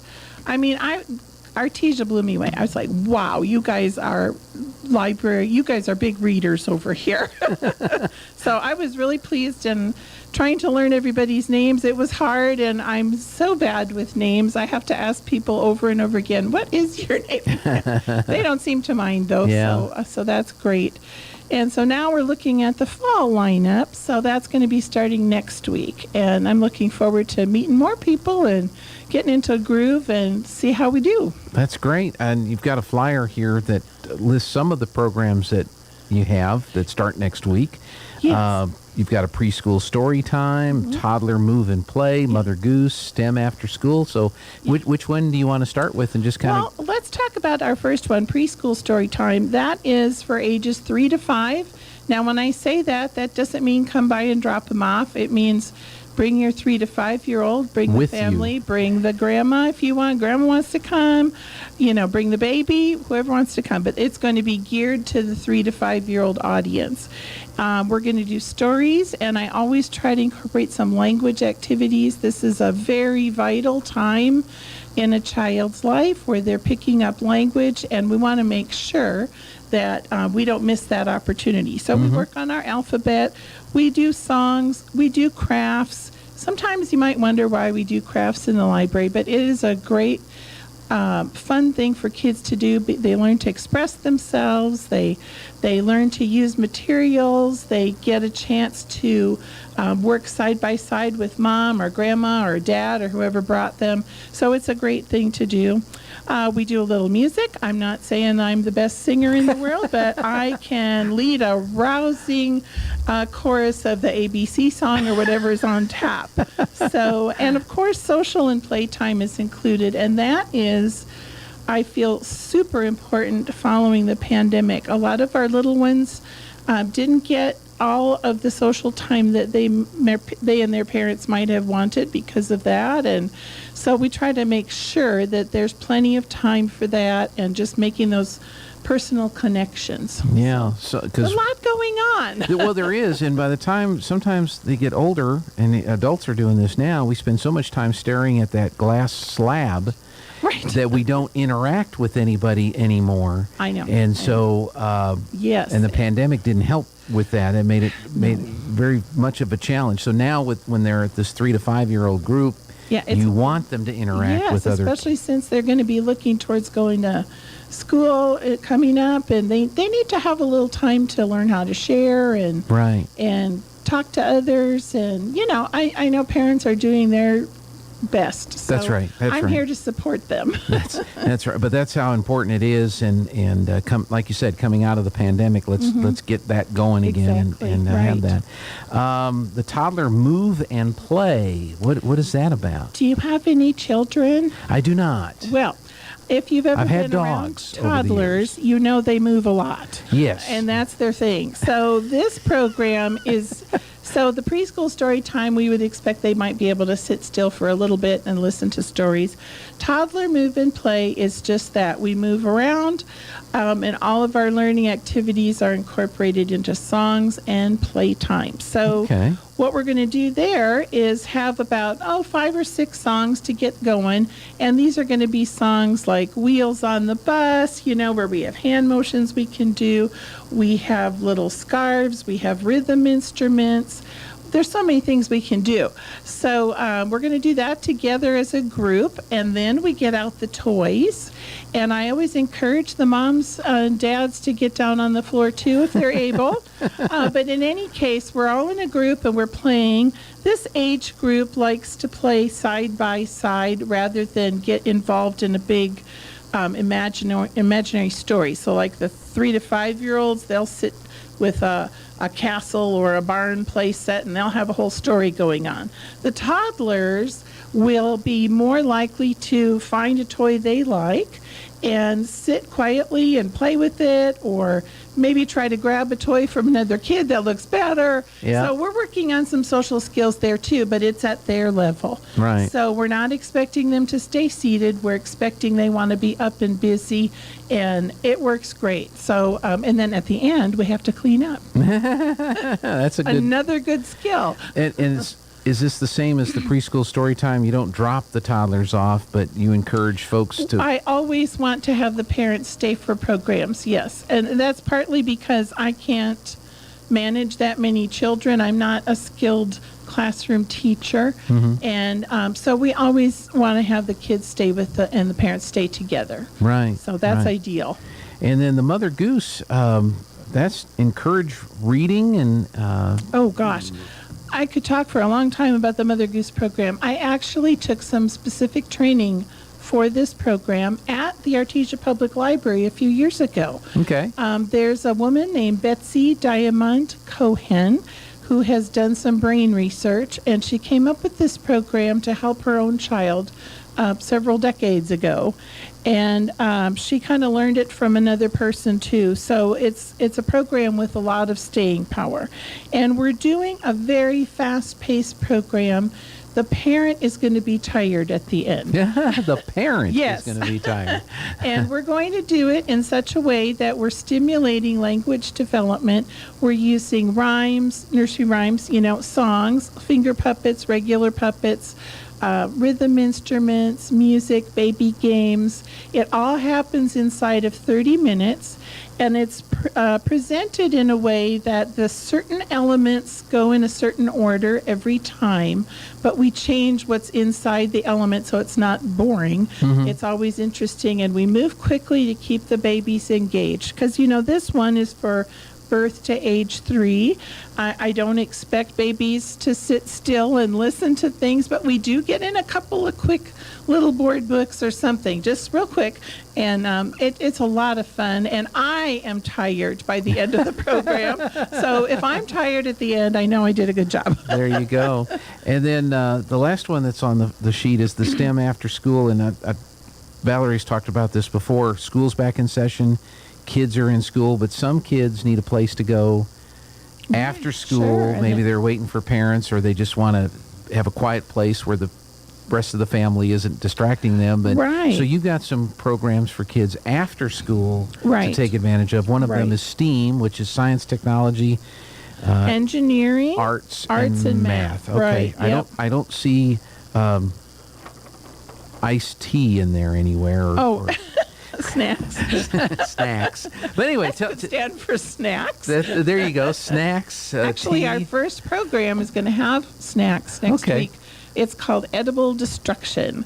So I'm going to present the kids with some different foods that have certain shapes, like graham crackers, pretzels, marshmallows, different things like that.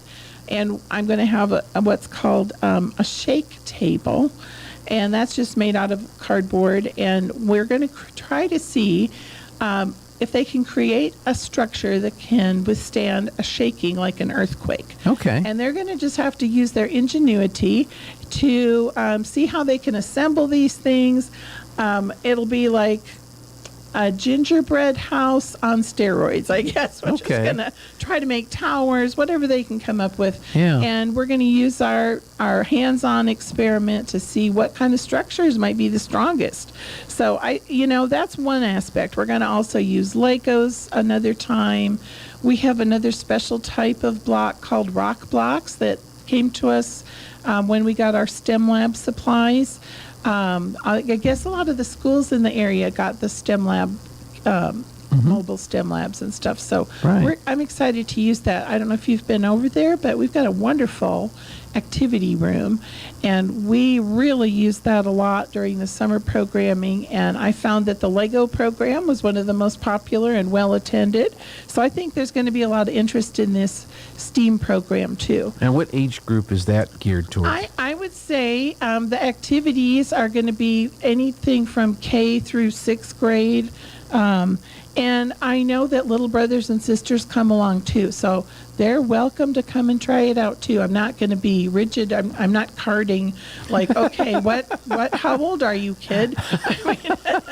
And you know what? I've noticed that adults really enjoy participating with their kids. It's fun. Yeah. And I think that one of the best things about coming to library programs, doing crafts and activities like this, is you get the enjoyment from doing it, but you don't have to set it up. You don't have to do the shopping. You don't have to, do all the putting away of all the supplies because, it's at the library. You just sit down, you come, you enjoy it, and you go home with something fun. Or in this case, maybe you just go home with a full tummy after you eat your building. There you go. And the neat thing about programs at the library, there's no cost for any of these programs, right?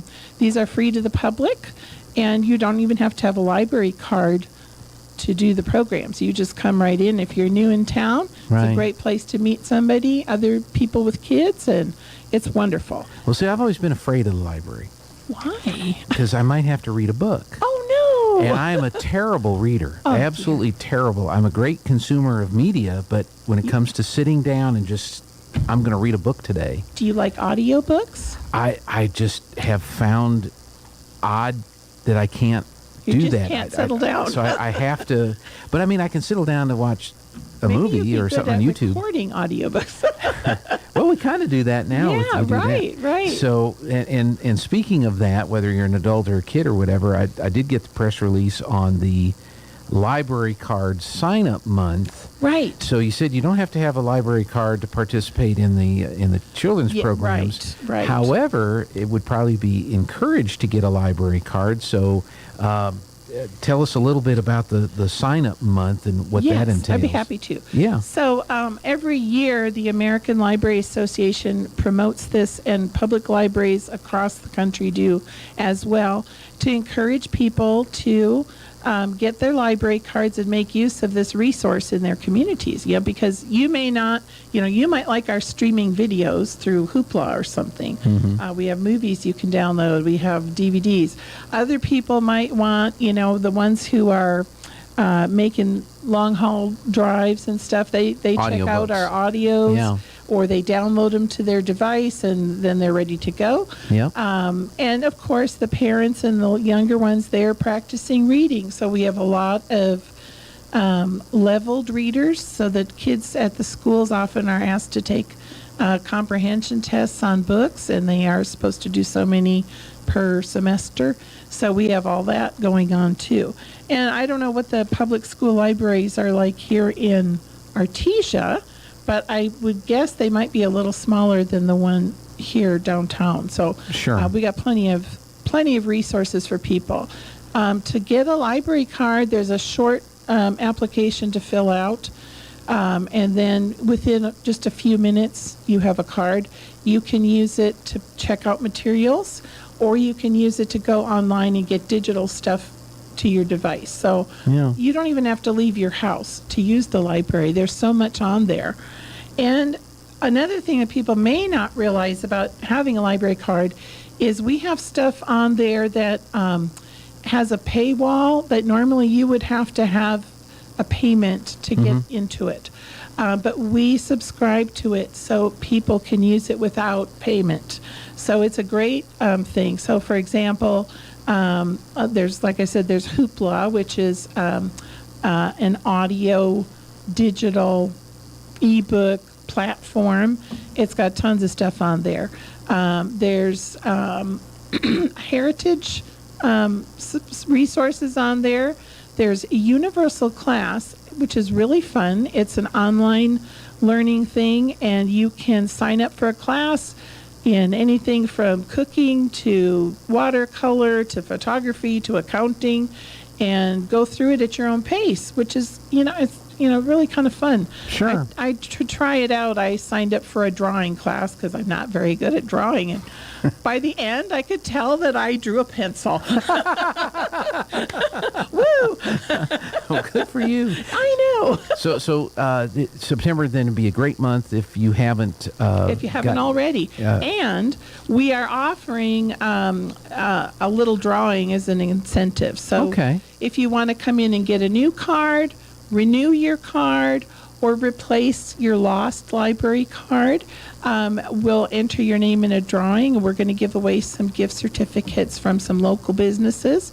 We'll give away 2 for the kids, 2 for the teens, and 2 for the adults. So, that's just a little extra fun thing. Not that having a library card isn't incentive enough. By itself, pretty impressive. Yes, and normally we do charge $1 to replace a card.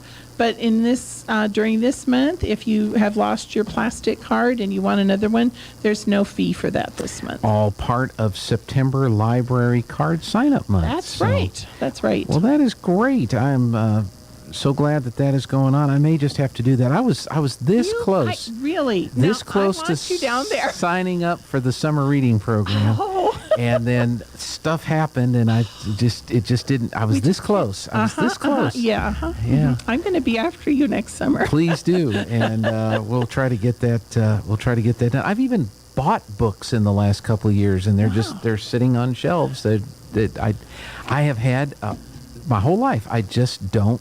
You just don't sit like to sit down still. and read, and if I do sit, I fall asleep. Oh, I see. You're I've just an Energizer bunny. I run till the caffeine runs out, and then boom. And then you're done for the day. I'm done for the day. Well, it's so nice to meet you, Beth. And it's terrific to meet the person I hear on the radio. I know it's a disappointment for all when they do. And so thanks for being so kind.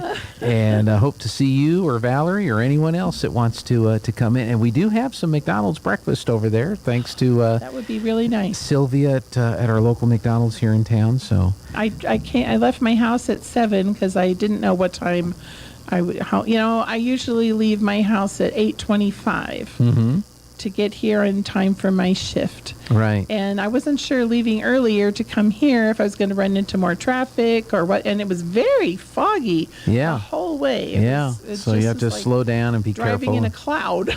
It was weird. We pulled up the camera at one of the transmitter sites, and it looked like it was snowing. And it was just the fog moving across. And I thought, that's just the weirdest effect. It was a very weird atmosphere out there today. I was like, am I still in the desert? I don't know. That's right. Well, Beth Neiman, the new children's librarian, thank you so much. And we'll see you real soon. Okay, thanks, Gene. All right, we're going to take a break. Oh, wrong one. See what Jared... No, it's not Jared. It's a nice young lady that's filling in for Jared. Eric Butler with a sports update. And Lou Dobbs is next. Now for a Pecos Valley news update. A new financing initiative is expected to be operating by late fall or early winter to provide access to loans and grants for smaller agricultural producers, food retailers, distributors, or even public projects looking to make more locally produced food available to New Mexico residents, according to Johanna Nelson, Strategic Programs Manager with the New Mexico Economic Development Department.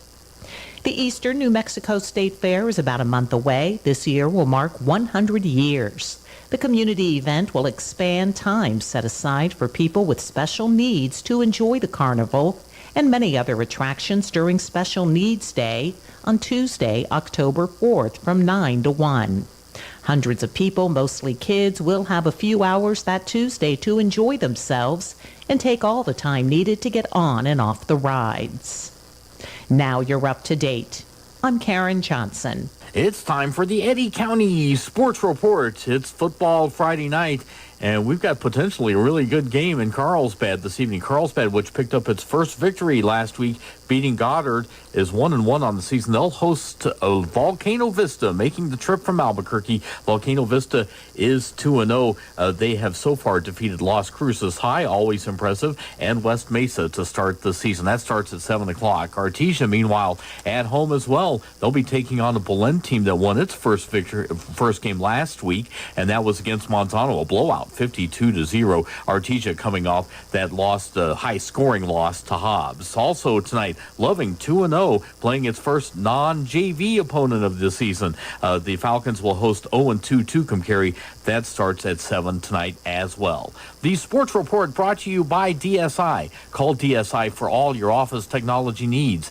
I'm Eric Butler at KSVP Radio, AM 990. I'm Lou Dobbs. Stocks off to a slightly better start in September. Today's key jobs report weighs on the market. Shopify cautious about new Amazon checkout. Those stories next. Inflation's at a 40-year high. Interest rates are through the roof, and your retirement accounts are especially vulnerable. That's why the precious metal dealers at American Hartford Gold will show you how to protect your savings and retirement accounts by adding physical gold and silver to your portfolio. Get started with just a quick text to Lou, L-O-U, at 998-899, and American Hartford Gold will have physical gold and silver delivered right to your front door or deposited to your IRA or 401k. It's that easy. And for a limited time, when you text LOU to 998-899, American Hartford Gold will give you up to $1,500 of free silver on your first qualifying order. Text LOU now to 998-899. That's LOU to 998-899. And see what American Hartford Gold can do for you. Once again, text LOU to 998-899. Now, a new month of trading begins with mixed results. Stocks mostly higher at the end of yesterday's session. The Dow and S&P both snapping four-day losing streaks. The Nasdaq dragged lower by Nvidia stock that fell more than 7%. Investors honing in on today's August payrolls report, one of the last major economic updates before this month's Federal Reserve meeting. Wall Street expecting 318,000 jobs added last month. No change to the 3.5% unemployment rate. E-commerce platform Shopify warning its customers against using new Buy with Prime feature on the app. Amazon rolled out the new one-click checkout feature for outside merchants, an effort, it says, to grow its partners' customer bases. Now, Shopify says the Buy with Prime option violates its own terms of service and puts users' online security at risk. Please join me 3 times each weekday right here on this station. This is the Lou Dobbs Financial Report.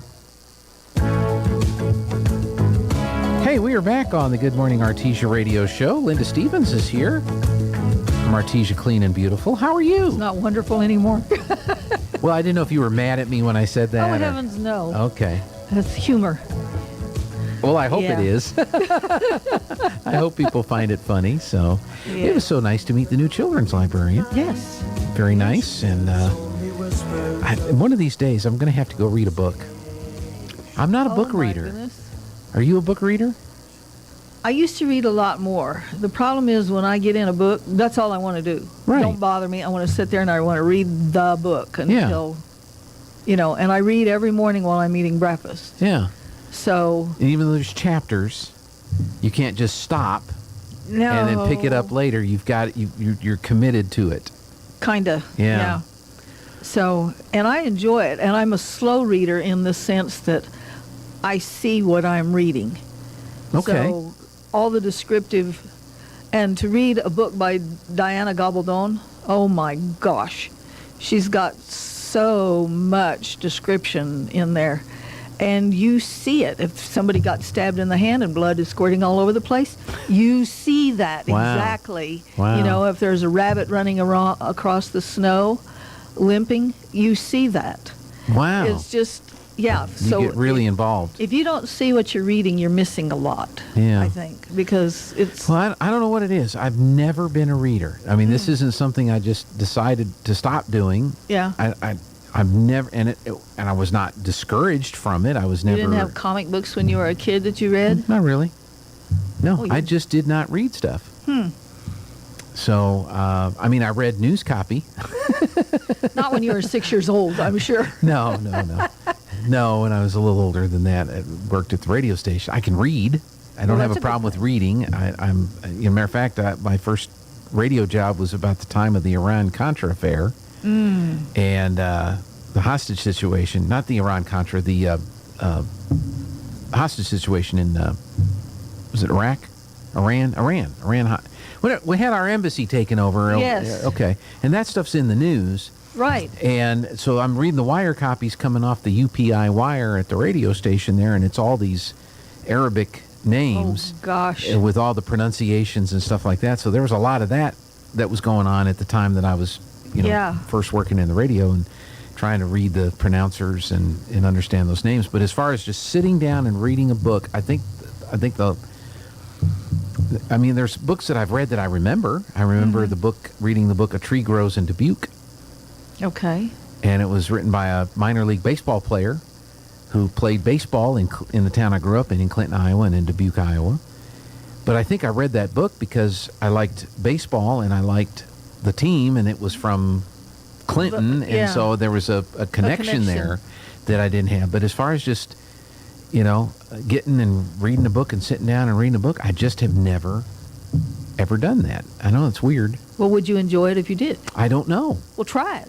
You might like it. I can't seem to do that, I don't know. There's a lot of books that come out. Example, The Shining. Okay. I read the book before the movie. Yeah. Such a disappointment. Hadn't read the book, hadn't seen the movie. Well, I know what it's about. A book. The movie, but I don't know about the book. A book can tell you what somebody is thinking. Mm-hmm. A movie cannot. So you get a lot more out of the book. You get what the person is feeling, what the person is thinking. They can tell you that in written copy, not in a movie. So I kept waiting when I was watching the movie, waiting to be scared at this certain point, and it didn't happen. Because the suspense in the book was such a build-up to what was going to happen. I don't know. The scenes that I've seen of the, here comes Johnny, and the axe through the door, and all that kind of stuff. It just wasn't, if you read the book... That seems pretty scary to me. If the book is so much more. Yeah. Well, that's true. No, I'm movies, YouTube videos, stuff like that. But as far as just, I read very strange books, like lots of Vietnam War books. Thin Air was a great one. It was when one of our boats went literally into thin air. It passed through a time warp or something. It was the Philadelphia Project, and then it came back. That was a movie. And that was a movie, The Philadelphia Experiment. But the book. Then there was the movie, The Final Countdown. Was tremendous. Yeah. It was, because like I said, I see everything I read. So if it's a misty night and there's no sun or light or moon or, and the star, you see all of that. Right. But, oh yeah. Then there was the movie, The Final Countdown. You remember that movie? Mm-hmm. Do you do? I remember the name, but I don't know that I ever saw it. Current era aircraft carrier gets sucked up into a time warp, winds up arriving in the Pacific Ocean 2 days before Pearl Harbor. Oh. What do you do? Ooh. What do you do? Because all the planes, the missiles, the rockets, everything that's on that modern aircraft carrier can totally decimate the Japanese Air Force. Yeah. And prevent Pearl Harbor from happening. What do you do? What do you do? So, but that would have been a good book. Well, I'm sure it came from a book. That's what I'm saying. The most of your movies, a lot of your movies, come from books. Definitely. And so, whether it's Valerie or any other librarian, and they start talking about different books, I said, "Well, I've seen that movie," but they're like, "No, you don't understand." They're like what you're saying. They're like, "No, the book is way better than the Because I remember when they wanted to make Diana Gabaldon's books into movies. One of the comments she made is, well, what 5 pages are you going to use? Because there was so much descriptive language in her books. It would have taken, hours to describe everything and play it out the way she had written it. Her books are great doorstops. I mean, they're huge. Along those lines, there was a movie that came out. Tom Hanks is in it. And I forget who Saving Mr. Banks. And it was the story of how Walt Disney was able to convince the author of the Mary Poppins books to let him purchase the rights to make the movie Mary Poppins, because she did not want that to happen. She refused to do that. And Walt Disney had to, really try to convince her that they were going to properly treat her movie and her characters. But see, that's a movie. But it's about an author who did not want their book to be turned into a movie because it wouldn't be right. And I think she never did like the movie. She never did. Mary Travers, or P.L. Travers. Because see, you can't always translate the written word into.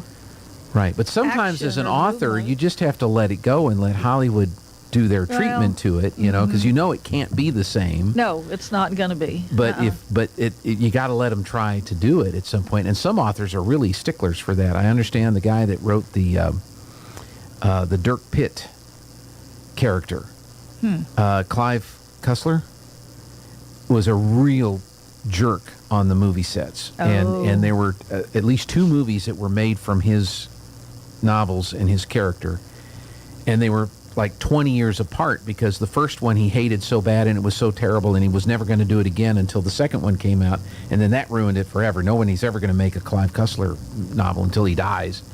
But the first one was Raise the Titanic, which came out in the 1970s, and then the last one came out in the 2000s called not Sahara. Was it Sahara? Yeah. With Matthew McConaughey. But some authors are like that. It doesn't matter they can't turn it loose. They can't just completely let it go to Hollywood. And that's their work. Yeah. You know, they birthed that book, you might say. Yeah, absolutely. So most of them can, depending on the size of the check.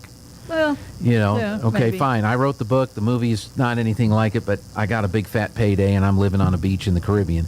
But there's others, like you say, that just they can't turn it loose. Well, that's another thing that's wrong with written word. Even texts.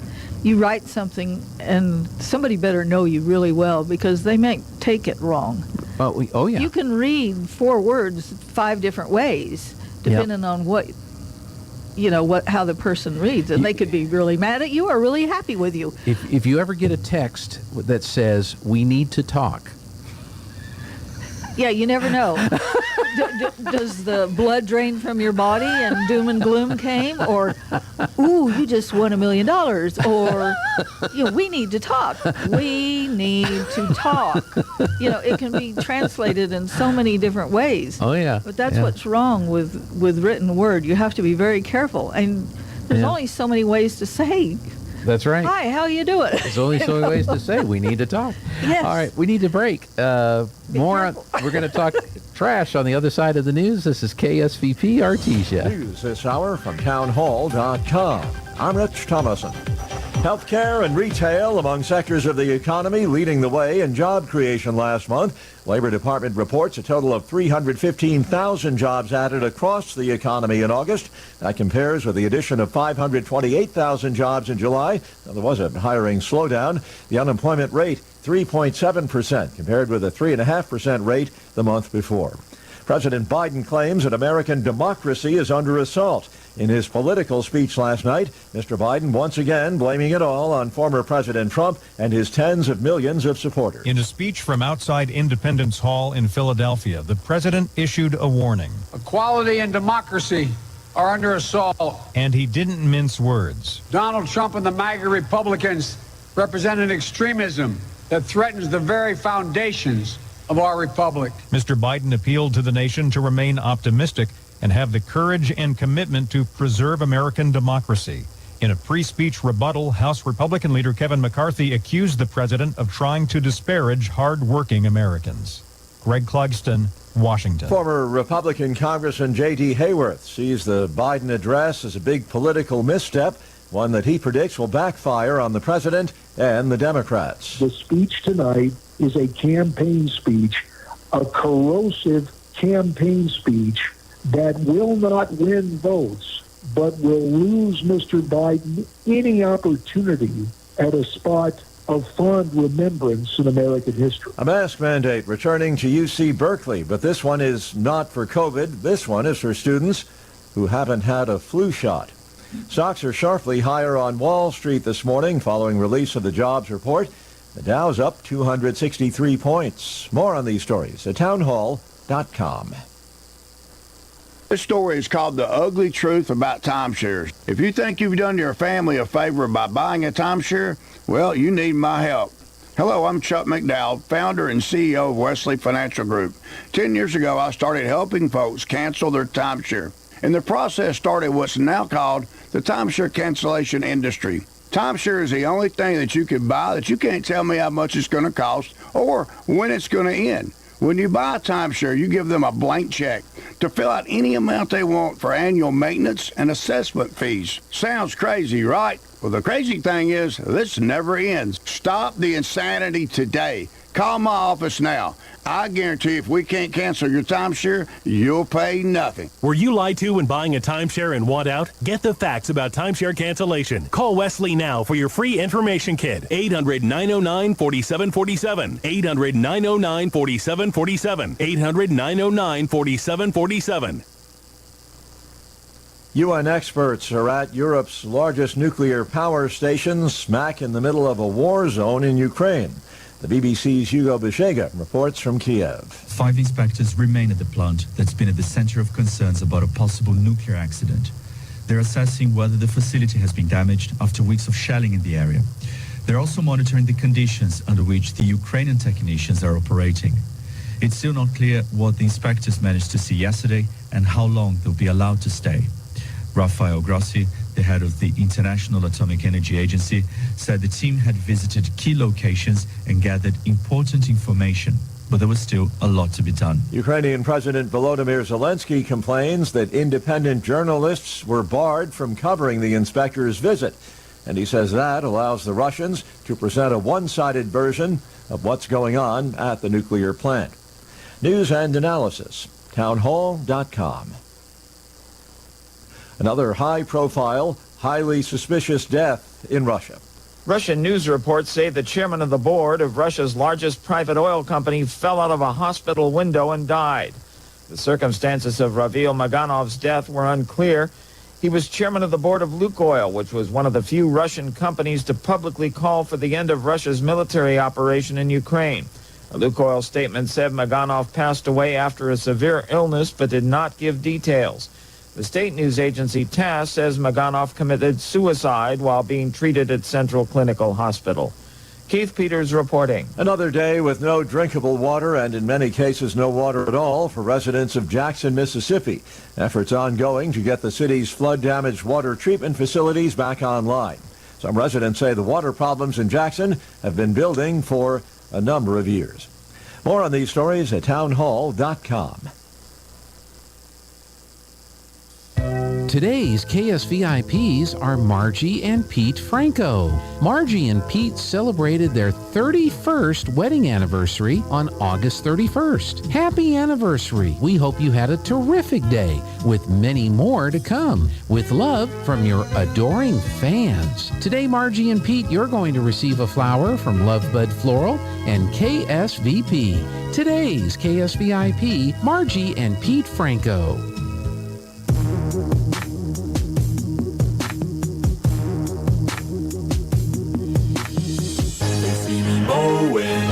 My front lawn.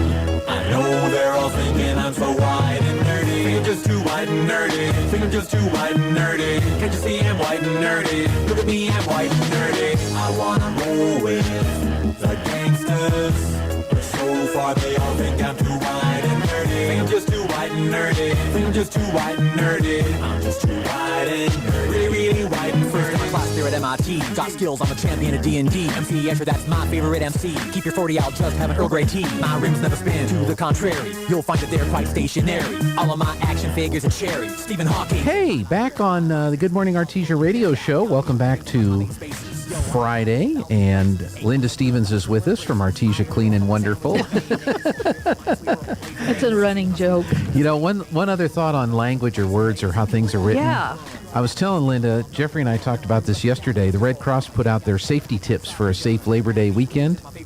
And under travel safety, the first tip, find out what disasters may occur where you are traveling and how you would get information in the event of a disaster. Yeah. Now, I understand the purpose of the tip. If you're going to Ruidoso and there's a forest fire and there has to be an evacuation, how would you get that information? So if you're going to Ruidoso, is there a local radio station you can listen to? I mean, what would be the way to... Well, right now it's more of might be a flash flood. Or flash flood right now, but earlier this summer was the forest fires. So I understand the purpose of the tip. Yeah, but the wording I get is it. a little But the wording screwed. just kind of struck me as odd. Find out what disasters may occur. And I thought, the kid pooping their pants in the back seat, that could happen anywhere, The dog throwing up, Yes. That could be a disaster. That's a disaster. But that could happen anywhere, Exactly. Exactly. Hey, let's talk about, what did I do with my clipboard? I don't know that part. You have, we had our friends from the BLM. You were telling me that Tracy is still traumatized by her live interview? Nervous being on the radio. It wasn't happening. And then when she found out it was like live and people could watch, it's But she did we didn't have fine. to call the EMTs or something. Yeah. Well, I gave her a hard time about it. I said, nobody's going to bite you. Yeah. You just act like you're just visiting. Which is what we were doing. Yeah, shooting the bull. Yeah. Well, sort of. But there was important stuff in it. So yeah, no, but she did fine.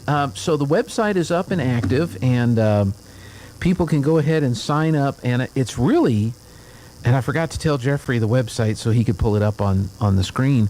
But I pulled it up when I got I think I got it from you. I think you had let me know that Probably. it was active last Friday, I think. And you've got pictures of the places that need to be cleaned up with a map with where they are. You've got pictures of the places where you can take the trash once you gather it up. So yes. let's talk a little bit about National Public Lands Day, which is coming up here in a couple of weeks. It used to be a day, kind of like Great American Cleanup, Toss the Moss, but for the convenience of people being able to have the time to go out, they've run it from the 17th to the 24th, which takes in 2 weekends. Right. Which helps because, our weather now, we may be having a deluge on the 17th or the 24th, so you never know. So at your convenience, please try to go out and clean up. Get a group together. If you are in a business, get your whole business or numerous ones from your business to go. If you're an oil company or a church. I'm sending Jeffrey the email with the link. So hopefully while we're talking about this, he'll have a chance to... He can find a couple of pictures? He can bring up the website or whatever. Alrighty. But yeah, over 2 weekends, so that gives you plenty of opportunity to try to put a plan together. Yes, and it's a challenge between Carlsbad and Artesia. Like the most people in a group, the most trash that gets picked up, the most individual... I think. I don't know. There's 5 of them. The group... You read it. I don't have my glasses. Thank you. For the group, it's most people at a single event. Okay. Most trash cleaned at a single event. And the event means when you go out that day. It doesn't mean that we're holding a special event the 18th or the 20th. It means when you go out that day, that Saturday, that is an event. It's your event. Exactly. Yeah. Most trash cleaned over the whole week. So if your group goes out one day on one weekend and they go out again another day, or maybe they go out one day and then individually they go do some pickup, and then you total all of that's gathered up, you could win an award in the group category. So in other words, you need to take pictures of your junk that you pick up, and there will be roll-offs around the county for you to deposit it there or take it somewhere else. We don't care, but take pictures of it. Right. And there will be judging as to the amount that you have picked up. And that's how they're going to determine the points or award that you get for all this, especially points. If you're here and you want your points to go to Carlsbad, that's your business. If you're in Carlsbad and you want the points to come up here, that too is your business. But if you want Artesia to win this little competition, then the points need to stay in Artesia. It's an Eddy County cleanup. It does not mean that you have to clean up on BLM land, because the map of this state, from state land to BLM land to private land, is so screwed up. Here's the website. So if you're watching online, you can see them loading up some tires. Yes. Or dropping tires everywhere. off. One or the other. Okay, here's one. I don't know which way they're Are going. they picking them up or dropping them off? I don't know that part. You don't know. So go ahead and scroll down, Jeffrey, if you don't mind. And because on the website is the National Public Lands Day. There's some more trash, an old freezer that's being picked up. Yeah, keep scrolling down because I want to get to the maps that are on there. And there's a lot of scrolling and a lot of... Okay, so this first section, we'll go back up just a hair. Well, it says trash locations. So these are locations where I guess you and Tracy and some of the other folks have been out and about? Yeah, I think they've even sent drones over to find things and driven miles to, looking out in the middle of nowhere. Or people have told them, hey, there's a whatever out, on such and such road. So they're tagged with pins. Mm-hmm. There's pictures. There's trash locations in the north. There's trash locations in the south. And these are all places that have been identified. Yes. Illegal dumping sites or trash dumping sites that need to be cleaned up. And if you pick up something from one of those, let them know so they can remove it from that map. So somebody else doesn't go out there and say, well, you said there was 2 dead refrigerators out here and now there's nothing. Right. we need to know that you have cleaned up. There's some pictures of one of the... It's appalling. And, It you is. know, in what planet does anybody think this is a good idea to throw this kind of crap everywhere around our country? We have a beautiful state, absolutely beautiful. This does not enhance it one little bit. No, this is all bad stuff. So that's the first section that's up there is the trash locations. Then the next section is where you can take the trash. So they have dumpster locations. So you click on the dumpster locations link, and then but the county has gone to a great amount of effort to put stations public stations all around the county for people to dump their trash. And so there's a whole bunch. I'm looking at 4, 5, 6, 7, 8, 9, 10, 11, 12, 13 different pins. There's 13 different places that once you gather up the trash, whether it's a part of this cleanup or just normal, everyday work, where you can take your trash so that it can be properly picked up, taken to the landfill, and then properly disposed of. Yes, the logic in placing those roll-offs is around it keeps you from having to be out in the middle of nowhere and running all the way to the transfer station and then back out to wherever you were at to finish cleaning up. Of course, if it's just a pile of tires or a refrigerator or whatever's out there, it's unreal. You don't have to go all the way back out and run back and forth. So a little convenience there, and thank you so much to the county for doing this, helping us out. Yeah. You know, So- it's for so their benefit. It's True. It's been made so easy. Yes. Here's where the trash is. Here's where you take it. We just need people to go out and do it. Yeah, and there will be QR codes on the roll-offs. Okay. So you can just hold your phone up there.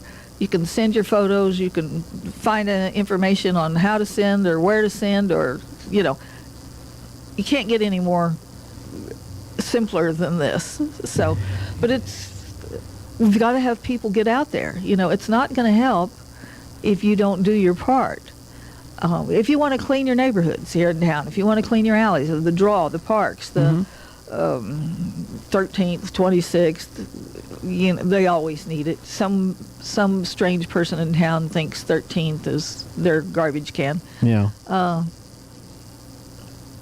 It's right to do that. It's okay. It doesn't have to, like I said, it doesn't have to be on BLM land. Right. Just do a cleanup. We've got to get this place looking good. Yep. It's- No it's question not- about it. It's just not cool. And Keep Carlsbad Beautiful will provide bags. The BLM will provide bags. I will provide bags, gloves, whatever you need. You know, grabbers or vests, reflective, of course. Just let me know. So the dates are the 17th through the 24th. So anytime during that window is when you do your cleanups. Now there's individual awards as well. Most trash in a single day. Right. And most trash over the entire week. Obviously, in individuals, you can't have the most individuals at a single event if it's an individual event. Yeah, well, whatever. I did not write that. No. Then there's the Golden Tire Award. And this is at the end of the day. So whether you're an individual or a group and you submit your trash cleanup to this website, you get points, and then based on how much you collect or how many people, you know, the different awards, and then you can designate. You mentioned this earlier. You can designate who gets the points. Yeah, Carlsbad or Artesia. And then at the end of the competition, is it a traveling trophy? Yes, it is. Okay. Yes, it is. So So for a year, one of us will get, the communities will get to display it proudly somewhere. I don't know where. But, you know, Hope is in this. Queen is in this. If you are in Eddy County, you can be involved. You should be involved. Because, you know, Eddy County is a pretty good-sized county, and there's a lot of places to clean. Yeah. So it's called the Golden Tire Award. And Forest Tire in Carlsbad is manufacturing this. Okay. Creating it, whatever. Art teacher here, Jocelyn Rodriguez, is having her group make the trophies for the individual. Oh, good. Yes. Good. Out of recycled because you don't want something new stuff. This is trash. That's right. So, they could even later be entered in recycled art show or something. But to get both counties involved. So the website, for those of you that are wondering, is https://arcg.is/49CRH0. Thank goodness they shortened that, because it was like 5 miles long. It was. Well, I think what was originally on the flyer was the placeholder for what it was going to be. Oh, okay. And they wound up putting that on there. And what I'm going to try to do this weekend is put a link on our website. So look for it this weekend. If you go to ksvpradio.com, I'll have a link That'll be that wonderful. will go to this same page, and that might even be easier for people to find it. But yes. But go to that website, look at the information. Jeffrey's got the page up. It's what's going to come up when you bring the page up. Better Together, Eddy County Cleanup Competition, and then all the information, everything that we talked about, the locations of the trash, the dumpster locations.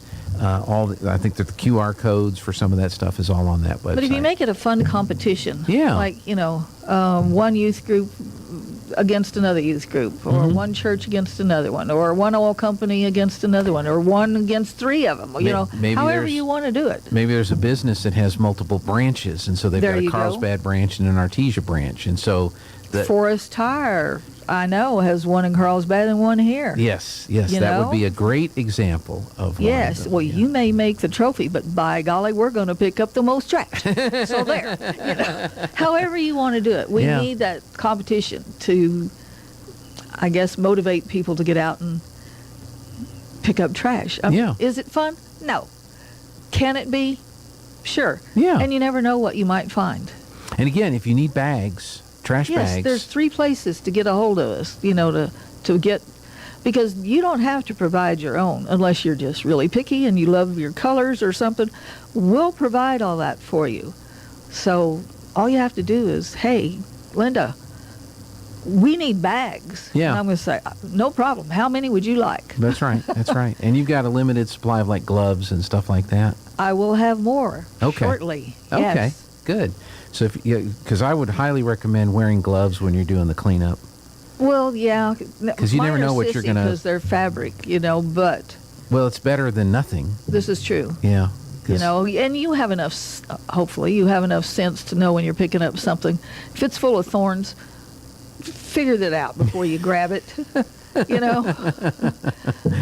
Well, that'd be great. I hope this motivate some folks to get out and we get some cleanup done. I hope we really get, yes, because this area, and believe it or not, when Tracy and I were driving out in the boondocks, she said that Artesia was actually cleaner than Carlsbad, and I couldn't believe it, because we went in places that, like I said, there weren't even decent cow trails, and we didn't find as much. Yes, we found some tires, and yes, we found refrigerators, but overall around the area that we drove, north and south and wherever,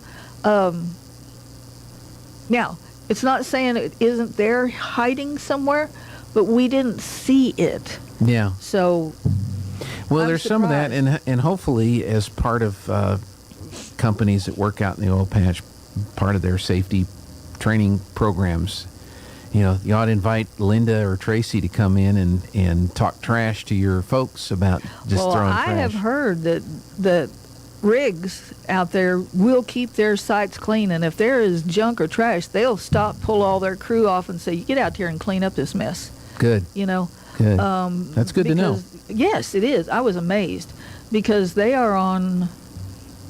could be on state, they could be on private, wherever. They could be on BLM. Yes, they could, and they need to keep their area clean. This isn't just your personal garbage can. Yeah, you've got to do something about it. Well, and we've talked about this before. It can be a generational thing. If the kids see you doing this, right, then the kids are going to wind up doing it, and so we don't stop it. And hopefully kids get educated on not doing trash, and maybe they can educate the parents. But it's all a generational thing. If you're going to do that, your kids are probably going to wind up doing it, and then that's going to make it that much more difficult for us to, try to get a handle on it and try to keep that type of thing from happening. So, you've talked about how many times have a trash bag in the car or in the truck. You've got trash, throw it in the bag. When you get into town, then throw the bag into a dumpster, and don't just throw this. Everybody has grocery bags. Mm-hmm. Everybody. I don't care if they're Walmart or Finn's or Greg's or whose. Yeah.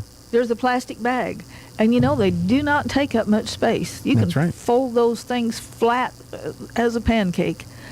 Put them in the car. You never know when you're going to need one, trust me, for whatever purpose. The baby or the dog? Maybe you even, you never know. You might have a passenger that all of a sudden says, oh, my God, I'm car sick, That's true. That's true. They come in handy for whatever reason. Yeah. When you see stuff, just pick it up. It's not difficult. Yeah. And even in our downtown area, there are garbage cans, not quite on every corner, but there's a bunch within numerous feet, 10 steps or more, you can come across a garbage can. Pick it up. It's not going to kill you. It's not going to bite you. It's not going to contaminate you for the rest of your life. Just pick it up. That's right. We don't need to, there's a lot of businesses which just kind of drive me nuts in a sense that I've always said, if you have a business, obviously you probably came in through the back door. Many of them do. Yes. And they unlock the front door and say, yay, I'm open for business, and turn the sign around. Go out in front like you are a customer and look at the front of your business. Yeah. Is there trash? Are there weeds? Cobwebs, does it need to whatever. be swept? Yeah. Yes. Go look. Somebody may have graffitied it with profanity, and you don't know that if you don't go out there and look. Yeah. And, of course, your customer may not tell you because they assume you already know. Or don't care, or, This is true. And then they just drift off someplace else. We want to look like our motto is the City of Champions. Yeah. And having trash everywhere is not too cool. So, once again, the website is HTTPS. That's kind of like the new... Yes. If it doesn't say S, it's like an old website. https://arcg.is/49CRH0. And if you need it, you can call down here. I'll have it for Tana. You can call Linda. I'll get it up this weekend on the website. I don't think I have anything to do this weekend. Oh, my goodness. So I may be mowing grass and updating the website. Wow. And get signed up. And again, there's all kinds of information there, where the stuff is. But as Linda said, you don't have to go to one of these cleanup spots. No. You can just clean up around your neighborhood. Yes. Or a local park or something. If you're not able to get out in a great distance, most alleys in this town need help. Yep.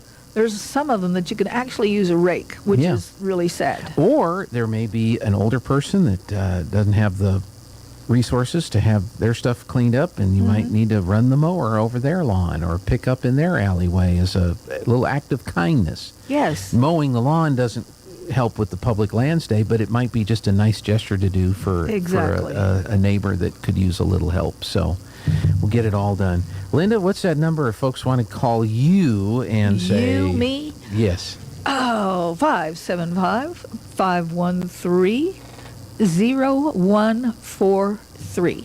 And if you want to call the office, 575-748-3192. Excellent. And it does have an answering machine. I think it's 6 rings.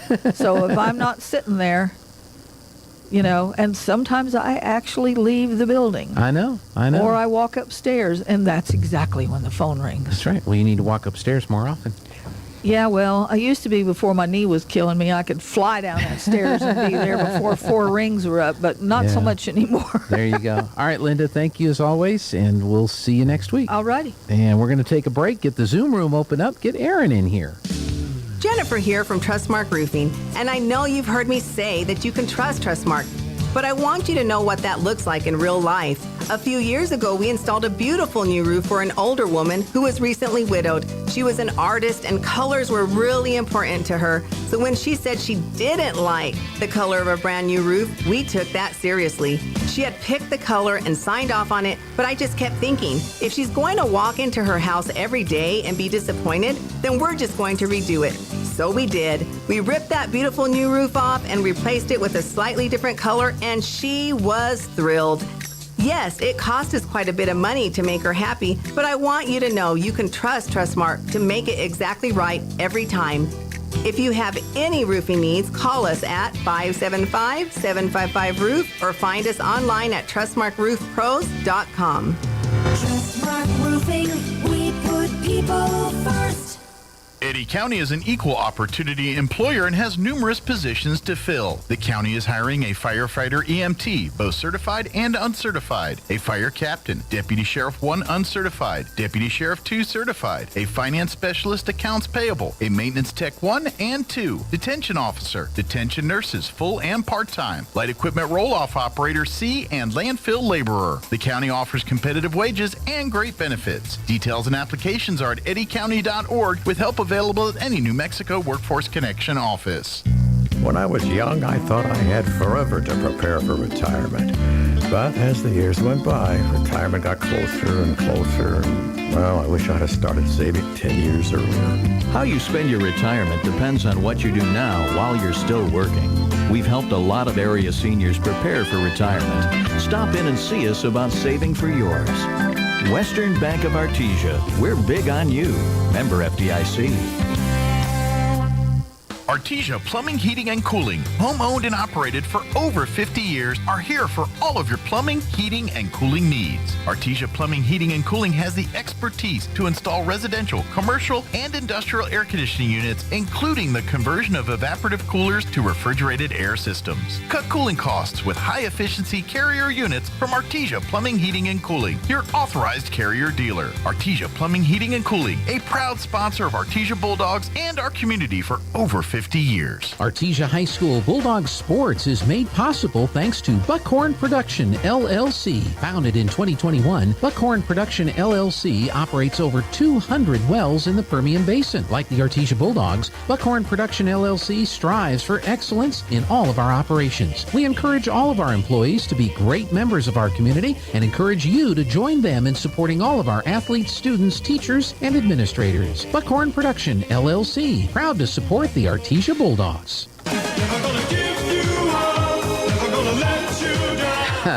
Aaron has a great slideshow today. Looks like your theme is... You're on mute, so I can't hear you. I'm on mute? No, I think... Am I on mute? You're still on mute. You're Zoom. There it is. Now I'm unmuted. You can hear me now. I didn't know how that button got hit. I'm so sorry. Aaron's theme today is how Biden has lost his marbles. Yeah, and marble mouth, too. Marble mouth. Marbles went from his brain to his mouth. Oh, my gosh. I saw some clips from his speech yesterday. That guy is nuts. Yes, he is. Yes, he is. I understand political and trashing your opponent and talking about what you're doing great and all that kind of stuff. I totally get that. That's in the world of political warfare. But Biden took it to another level last night. He basically called the MAGA Republicans an army threatening to overthrow the United States of America. Yeah, of course, that's what you do when you don't believe in democracy and freedom, is you trash your opponents to that level so you can do something like raid their compounds without merit and arrest people and send them to prison for 10 years for hitting somebody. Yeah. Well, what was up with the blood red background? I don't know. I didn't watch it. So well, I've only seen watch him for very long at all without. Yeah. No, I've only seen clips of it, and I mean the guy is just the MAGA Republicans, what has happened to the Republican Party and the MAGA Republicans and it's an army of people who want to take away your rights. Did you know that, Aaron? Yeah. That the MAGA Republicans want to take away your rights. Take away your rights to be criminals. Want to take away your rights to be full of inflation. Yeah. Yeah, I saw something, there was like a quote or something about the MAGA Republicans want to set this country back or something to that effect. Yeah, $1.76 gas, safe cities. lower taxes. Yeah, those type of things are pretty nice right now. Would be pretty nice right now. Yeah. I just, I don't understand it. And apparently, yeah, and none of this is done in a vacuum. None of this is done without prior research. So you know there has to be internal polling. You know that they had to have done some test marketing with this terminology.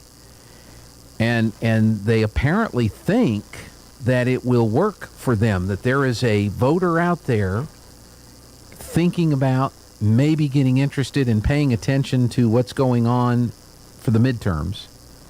Yes. That they'll see a Trump-supported candidate running against the incumbent, and they'll hear the word MAGA Republican. Don't want to run the country, so can't vote for him. Can't vote for him. And I guess they've done some focus group testing and stuff like that indicates that maybe this will be successful for them. Maybe. I also heard yesterday what's her name, the press secretary. Yeah. Claimed that the Democrats were the ones, the Republicans were the ones that closed the schools for COVID, and the Democrats, it was all them that reopened the schools after COVID. And you know that's BS, because that's... Yes, absolutely. It's exactly the opposite. Yeah. Trump was fighting the teachers' unions and all of the Democrat states to open schools, but he was having to fight them. They wouldn't do it on their own. And so, yeah, but they're creating their own history, just like a communist country does. Yeah. I mean, you had states like New Mexico that, how long did they keep the schools closed? How long did they keep us in remote learning? How long did they prevent the NMAA from being able to have competitions? What kind of rules did they have to put on the NMAA to impose to have the competitions? And there were some school districts that were willingly accomplices in that, but most of the school districts around the state were like, no, this isn't good. This isn't good for the kids. This isn't good for the education. This isn't good for anybody. We need to be opened up. But the last time I checked, our governor is a Democrat. Yes. So I don't know what they're talking about when they say that. It's like she said the other day, Ducey was asking her about fentanyl. And all the fentanyl coming across the border, and the vaccine stuff, and why did we keep the tennis player from being able to play in the tennis, but we're letting people walk across the border that we don't check for COVID and the fentanyl problem? And she said, no, they're not walking across the border. I don't know what you're talking about, Peter Ducey of Fox News. People are not just walking across the border. They got video of it every single day. That's exactly what they're doing. 200,000 encounters last month. I mean, and then the mayor lightweight in Chicago calls Abbott racist for asking the people walking across the border if they would like to go to Chicago. And they say yes. And so they put them on a bus and they take them to Chicago. But that's racist? He just needs to say Beetlejuice 3 times and then she'll do whatever. I mean, they're not forcing these people to go. My understanding is that hey, we got these buses going and you're welcome to go, and we're going to load up a bus. You want to go to D.C., you want to go to New York, you want to go to Texas, we'll take you. Yeah. But that's racist. It's racist. Yeah, racist to make them take the medicine that they're dishing out. And somehow these people could win re-election. She's going to probably win re-election to mayor in Chicago. I don't get it, Aaron. You read the book 1984 and you think, wow, that's such a fictional thing, and then you see it happening. All these people that fall for this stupidity every single day. It's scary. Yeah, I don't think in our and again, you and I have not been alive to have observed every political campaign that has ever taken place in the history of this country. Right. But it's rare for a political leader to target the voters, it's totally within the game. You want to go after Trump, you want to go after Biden, you want to go after Romney, you want to go after Barack, the candidate. Don't vote for him because they're going to do this, or vote for them because they're going to do that. But I've rarely has a candidate said, we're worried about these voters over here, this group of people. And they're actually saying what they believe. Remember, that's what got Barack Obama in a little bit of trouble, and he said that, the God, guns, and religion, or whatever it was, and then Hillary with the deplorables. Yeah. And they mess up and say what they actually believe, that we're horrible people because we want freedom and rights and a safe place to live. And they don't believe that that's, they think the government needs to take care of us and guide us wherever we need to go.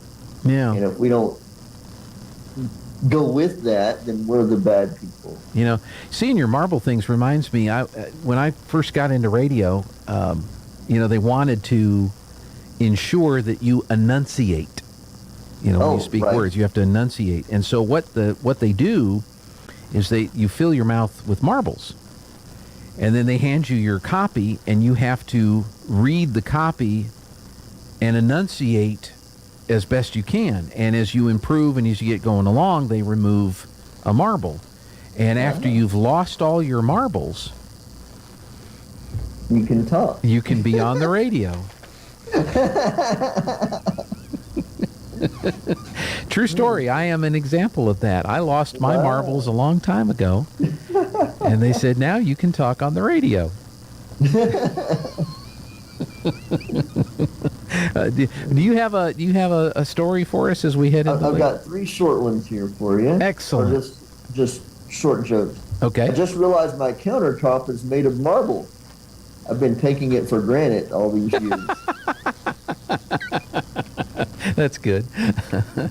Okay, and here's a grammatical one. A colon can really change the meaning of a sentence.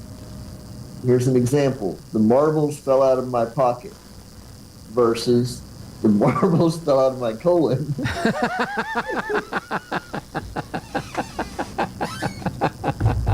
That is not where I thought you were headed with that. Exactly.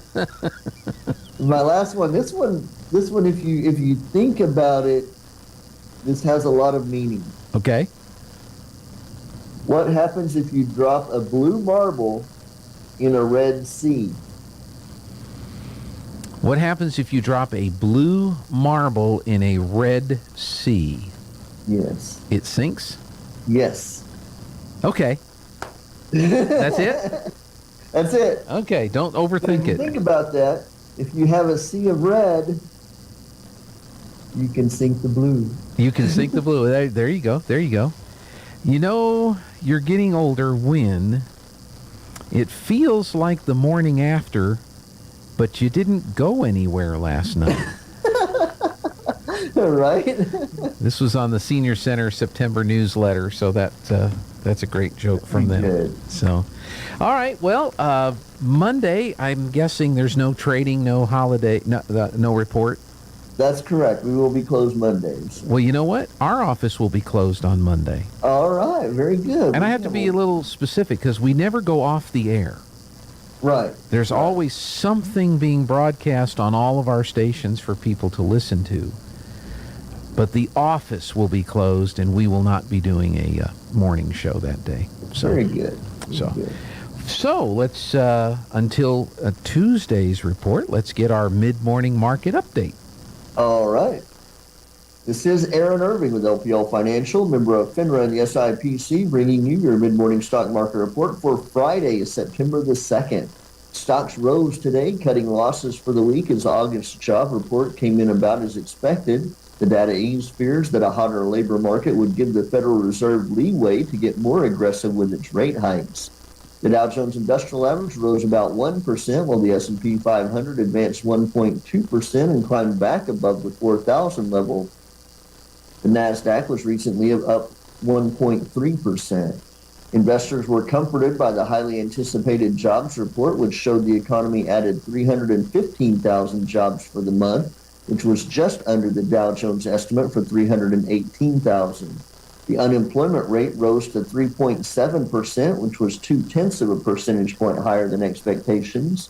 The August report is particularly important because it's one of the last major economic reports the Fed will weigh before it raises interest rates at its September meeting.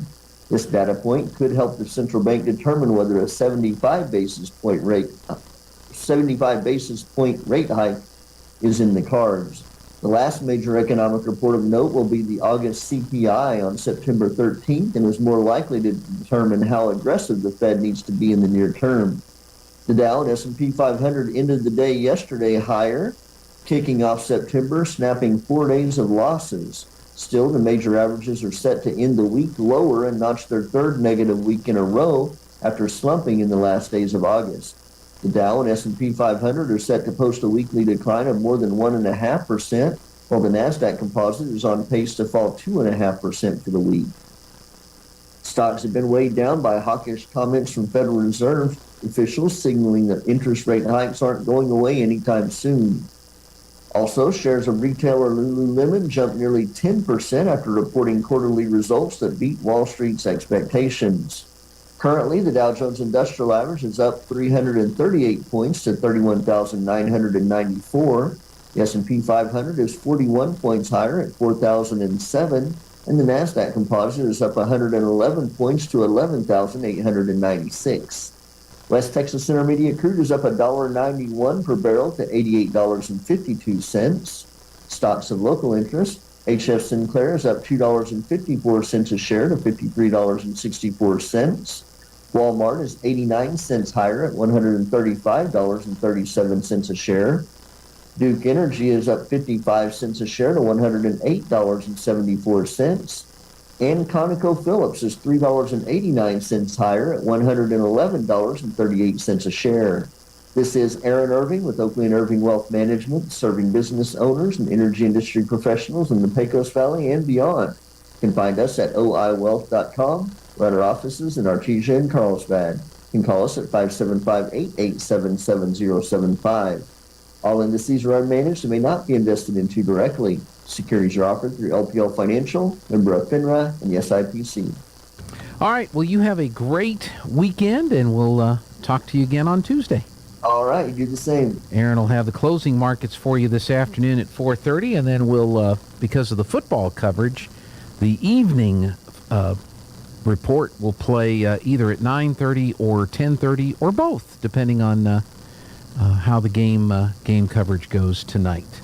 All right, one more time. Let's pop down the hall to the news center and get an update. Eric Butler will have your sports update, and Sean Hannity with a thought on the news of the day, which will be interesting to see if this is a repeat or a fresh, because he's been out for a couple of days. Let's find out together. Now for a Pecos Valley news update. A new financing initiative is expected to be operating by late fall or early winter to provide access to loans and grants for smaller agricultural producers, food retailers, distributors, or even public projects looking to make more locally produced food available to New Mexico residents, according to Johanna Nelson, Strategic Programs Manager with the New Mexico Economic Development Department.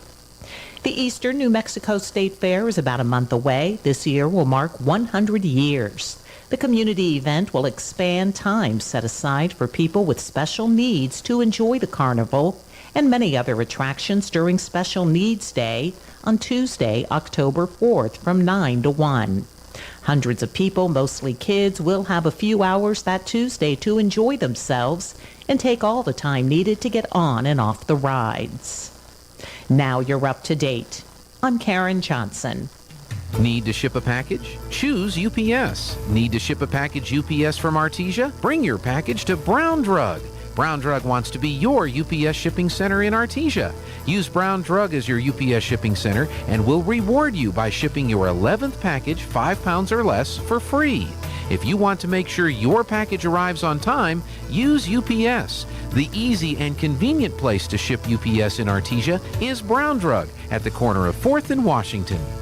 It's time for the Eddy County Sports Report. It's football Friday night, and we've got potentially a really good game in Carlsbad this evening. Carlsbad, which picked up its first victory last week, beating Goddard, is 1-1 on the season. They'll host Volcano Vista, making the trip from Albuquerque. Volcano Vista is 2-0. They have so far defeated Las Cruces High, always impressive, and West Mesa to start the season. That starts at 7 o'clock. Artesia, meanwhile, at home as well. They'll be taking on a Belen team that won its first game last week, and that was against Montano, a blowout, 52-0. Artesia coming off that high-scoring loss to Hobbs. Also tonight, Loving 2-0, playing its first non-JV opponent of the season. The Falcons will host 0-2 Tucumcari. That starts at 7 tonight as well. The Sports Report brought to you by DSI. Call DSI for all your office technology needs. I'm Eric Butler at KSVP Radio, AM 990. Your morning espresso starts right here. It's the Sean Hannity Morning Minute. This was Christopher Wray's big mission, to restore the FBI to what it should be, which is the world's premier law enforcement agency in the world. I have respect for rank and file. I don't have respect for Christopher Wray not cleaning it up.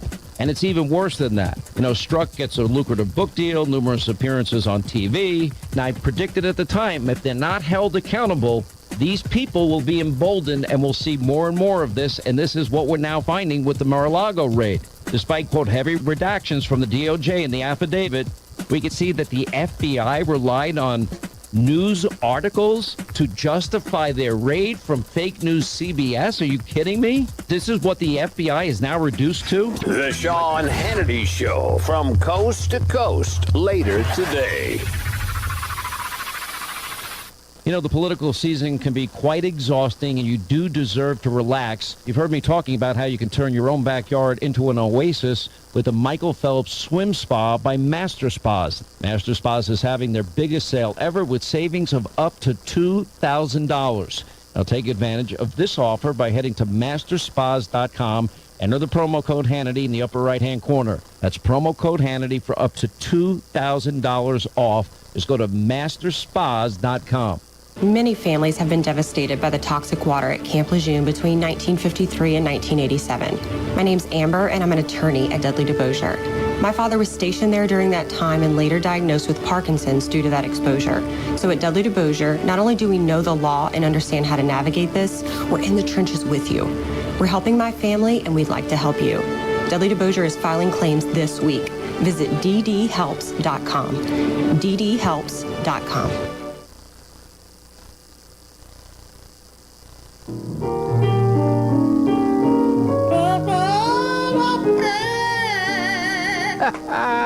I love the singing parrot Tico. The singing parrot, you can find him on YouTube under Tico and the Man. All right, high school football everywhere tonight. And we're going to be at a few places tonight covering high school sports. Last night, there were a few football scores from this area. Eunice beat Ropes 31-12. Jal shut out their JV opponent 44-0. Mayamera, team that Roswell High is going to be seeing in a couple of weeks, they beat Estancia 54-20. And Organ Mountain beat Mayfield. What? Organ Mountain beat Mayfield last night 28-0. So Mayfield, which is in our district, they suffered their first loss of the season. They fall to 2-1. Organ Mountain improves to 2-1. And Ruidoso won last night. They beat Chaparral 42-0. So Chaparral falls to 0-3. Ruidoso improves to 2-1. Today, let's kind of look through the schedule here. Tatum is going to be at Lordsburg. Gateway Christian is going to be at Rama. Clovis is going to be at Randall. Belen at Artesia, as we mentioned, both teams 1-1. Hobbs is at Roswell, both teams 2-0. Valley at St. Pius. St. Pius looking for their first win of the season. Hagerman is going to be at Dexter, so the big rivalry there. Hagerman's 2-0. Dexter is 0-2, and that game will be in Dexter tonight. Goddard on the road at Deming. Both teams are 1-1. Carlsbad has a home game. They're going to be taking on Volcano Vista. Carlsbad's 1-1. Volcano Vista is 2-0. Alamogordo is at Gadsden. Portales is at West Las Vegas. That's a couple of unbeatens. Portales at 2-0. West Las Vegas at 2-0. NMMI on the road. They'll be over in Texaco tonight at 7 o'clock. Both 2-0 teams. And Loving is going to be playing their first varsity opponent tonight. The Loving Falcons are going to be taking on Tucumcari. Tucumcari is 0-2. Loving is 2-0. Lovington is playing a game tonight. They're at home. They are hosting Santa Teresa, the Desert Warriors. Both teams looking for their first win of the 2022 season. Lovington and Santa Teresa at 0-2. Saturday games. Mountain Air is hosting Animas. Mesilla Valley Christian is hosting Fort Sumner House.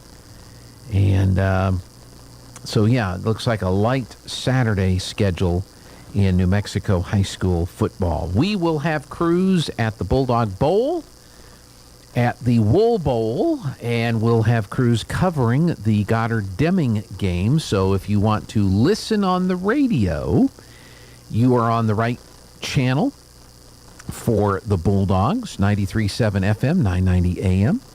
If you want to listen to the Roswell-Hobbs game, 106.5 on your FM dial. And if you want to listen to the Rockets and Wildcats game, 106.1 FM. And if you want to watch, I'd go to KSVPTV.com or KSVP TV on YouTube. That's kind of a one-stop shop for all of it. If you go to the website, KSVPTV.com, there's a Bulldog channel, a Rocket channel, and a Coyote channel. If you go to KSVP TV on YouTube, when we go live, those live videos will appear right there. And then if you want to look at any previous stuff with Roswell, Goddard, and Artesia, there's playlists that are there that you can click on. And we are also on our social medias. The Artesia game will be on the KSVP radio Facebook page. The Goddard and the Roswell games will be on the KEND Facebook pages, which is Roswell's Talk FM or Roswell Talk FM. I forget if it's Roswell or Roswell's, but Roswell Talk FM or Roswell's Talk FM on Facebook. That's where Goddard and Roswell will be. So it's out there. If you can't make it to the game, it will be there for you to watch. We would certainly encourage you to be at the Bulldog Bowl tonight and watch the game. One note that I would like to pass along. No, we're not talking to them, ever. I'm just checking my email. I'm looking for an email that I got yesterday. There it is. There is a change of procedure at Artesia High School public school sporting events, and so you need to be aware of this. Spectators, including students, will no longer be allowed on the playing field or court before a game, at halftime, or after a game. Students and spectators no longer allowed on the playing field or court before a game, at halftime, or after a game. There is one exception, and that would be a victory line before a game. In the case of a victory line, spectators must return to the bleachers as soon as possible. The press release here from Mr. Phipps: we want everyone to have a great experience at all of our events. We need to ensure the focus is on the teams participating in our contests, safety of all involved, and the proper care of our facilities. I'm trying to read into that as what happened. Anyway, that is a new policy that will be implemented for athletic events moving forward. So, and there are some events going on today. For example, the JVB volleyball will be at JAL for the Panther Invitational. Tomorrow, though, you've got 8th grade white football with Dexter. That's going to be in town tomorrow. JVB volleyball versus Hobbs. That's going to be here tomorrow, 10 and 11. So keep that in mind. That's a new policy with the schools. Nobody is allowed on the field, on the courts, before halftime or after the games, unless there's a spirit line. And then you'll be instructed as to when you can go on the field for the spirit line. And then as soon as the spirit line is concluded, get back up in the bleachers and get to your seats. So, gee, I wonder what happened. If you want to get tickets for the game tonight in advance, go by the ticket office at the Bulldog Pit. If you want to do that, you can buy them online. You can go to the bulldogs.org and then click on events and then click on online ticket sales for 2022 fall, and that will take you to a page on purplepass.com. You can go to purplepass.com, scroll to the bottom of that page, and there's a search box, and type in the word Artesia, and that will get you to that page, and you can buy your tickets online, print them out, bring them with you, and then you'll be able to show that ticket purchase for access into the game tonight. Artesia and Berlin, we've got interviews with the head coach, with the scout coach. We've got several football players you're going to get to meet. We'll have the starting lineups. That's all on the pregame show that starts at 6:30. And then Joby and Robbie with the play-by-play, Josh with the stats. We'll play the band's performance at halftime. You can listen and watch to that, so should be fun. This is KSVP Artesia, K229AS Artesia. Have a great holiday weekend. We'll see you back here on Tuesday. Everyone, let's check in and see what the world of radical news is from Town Hall.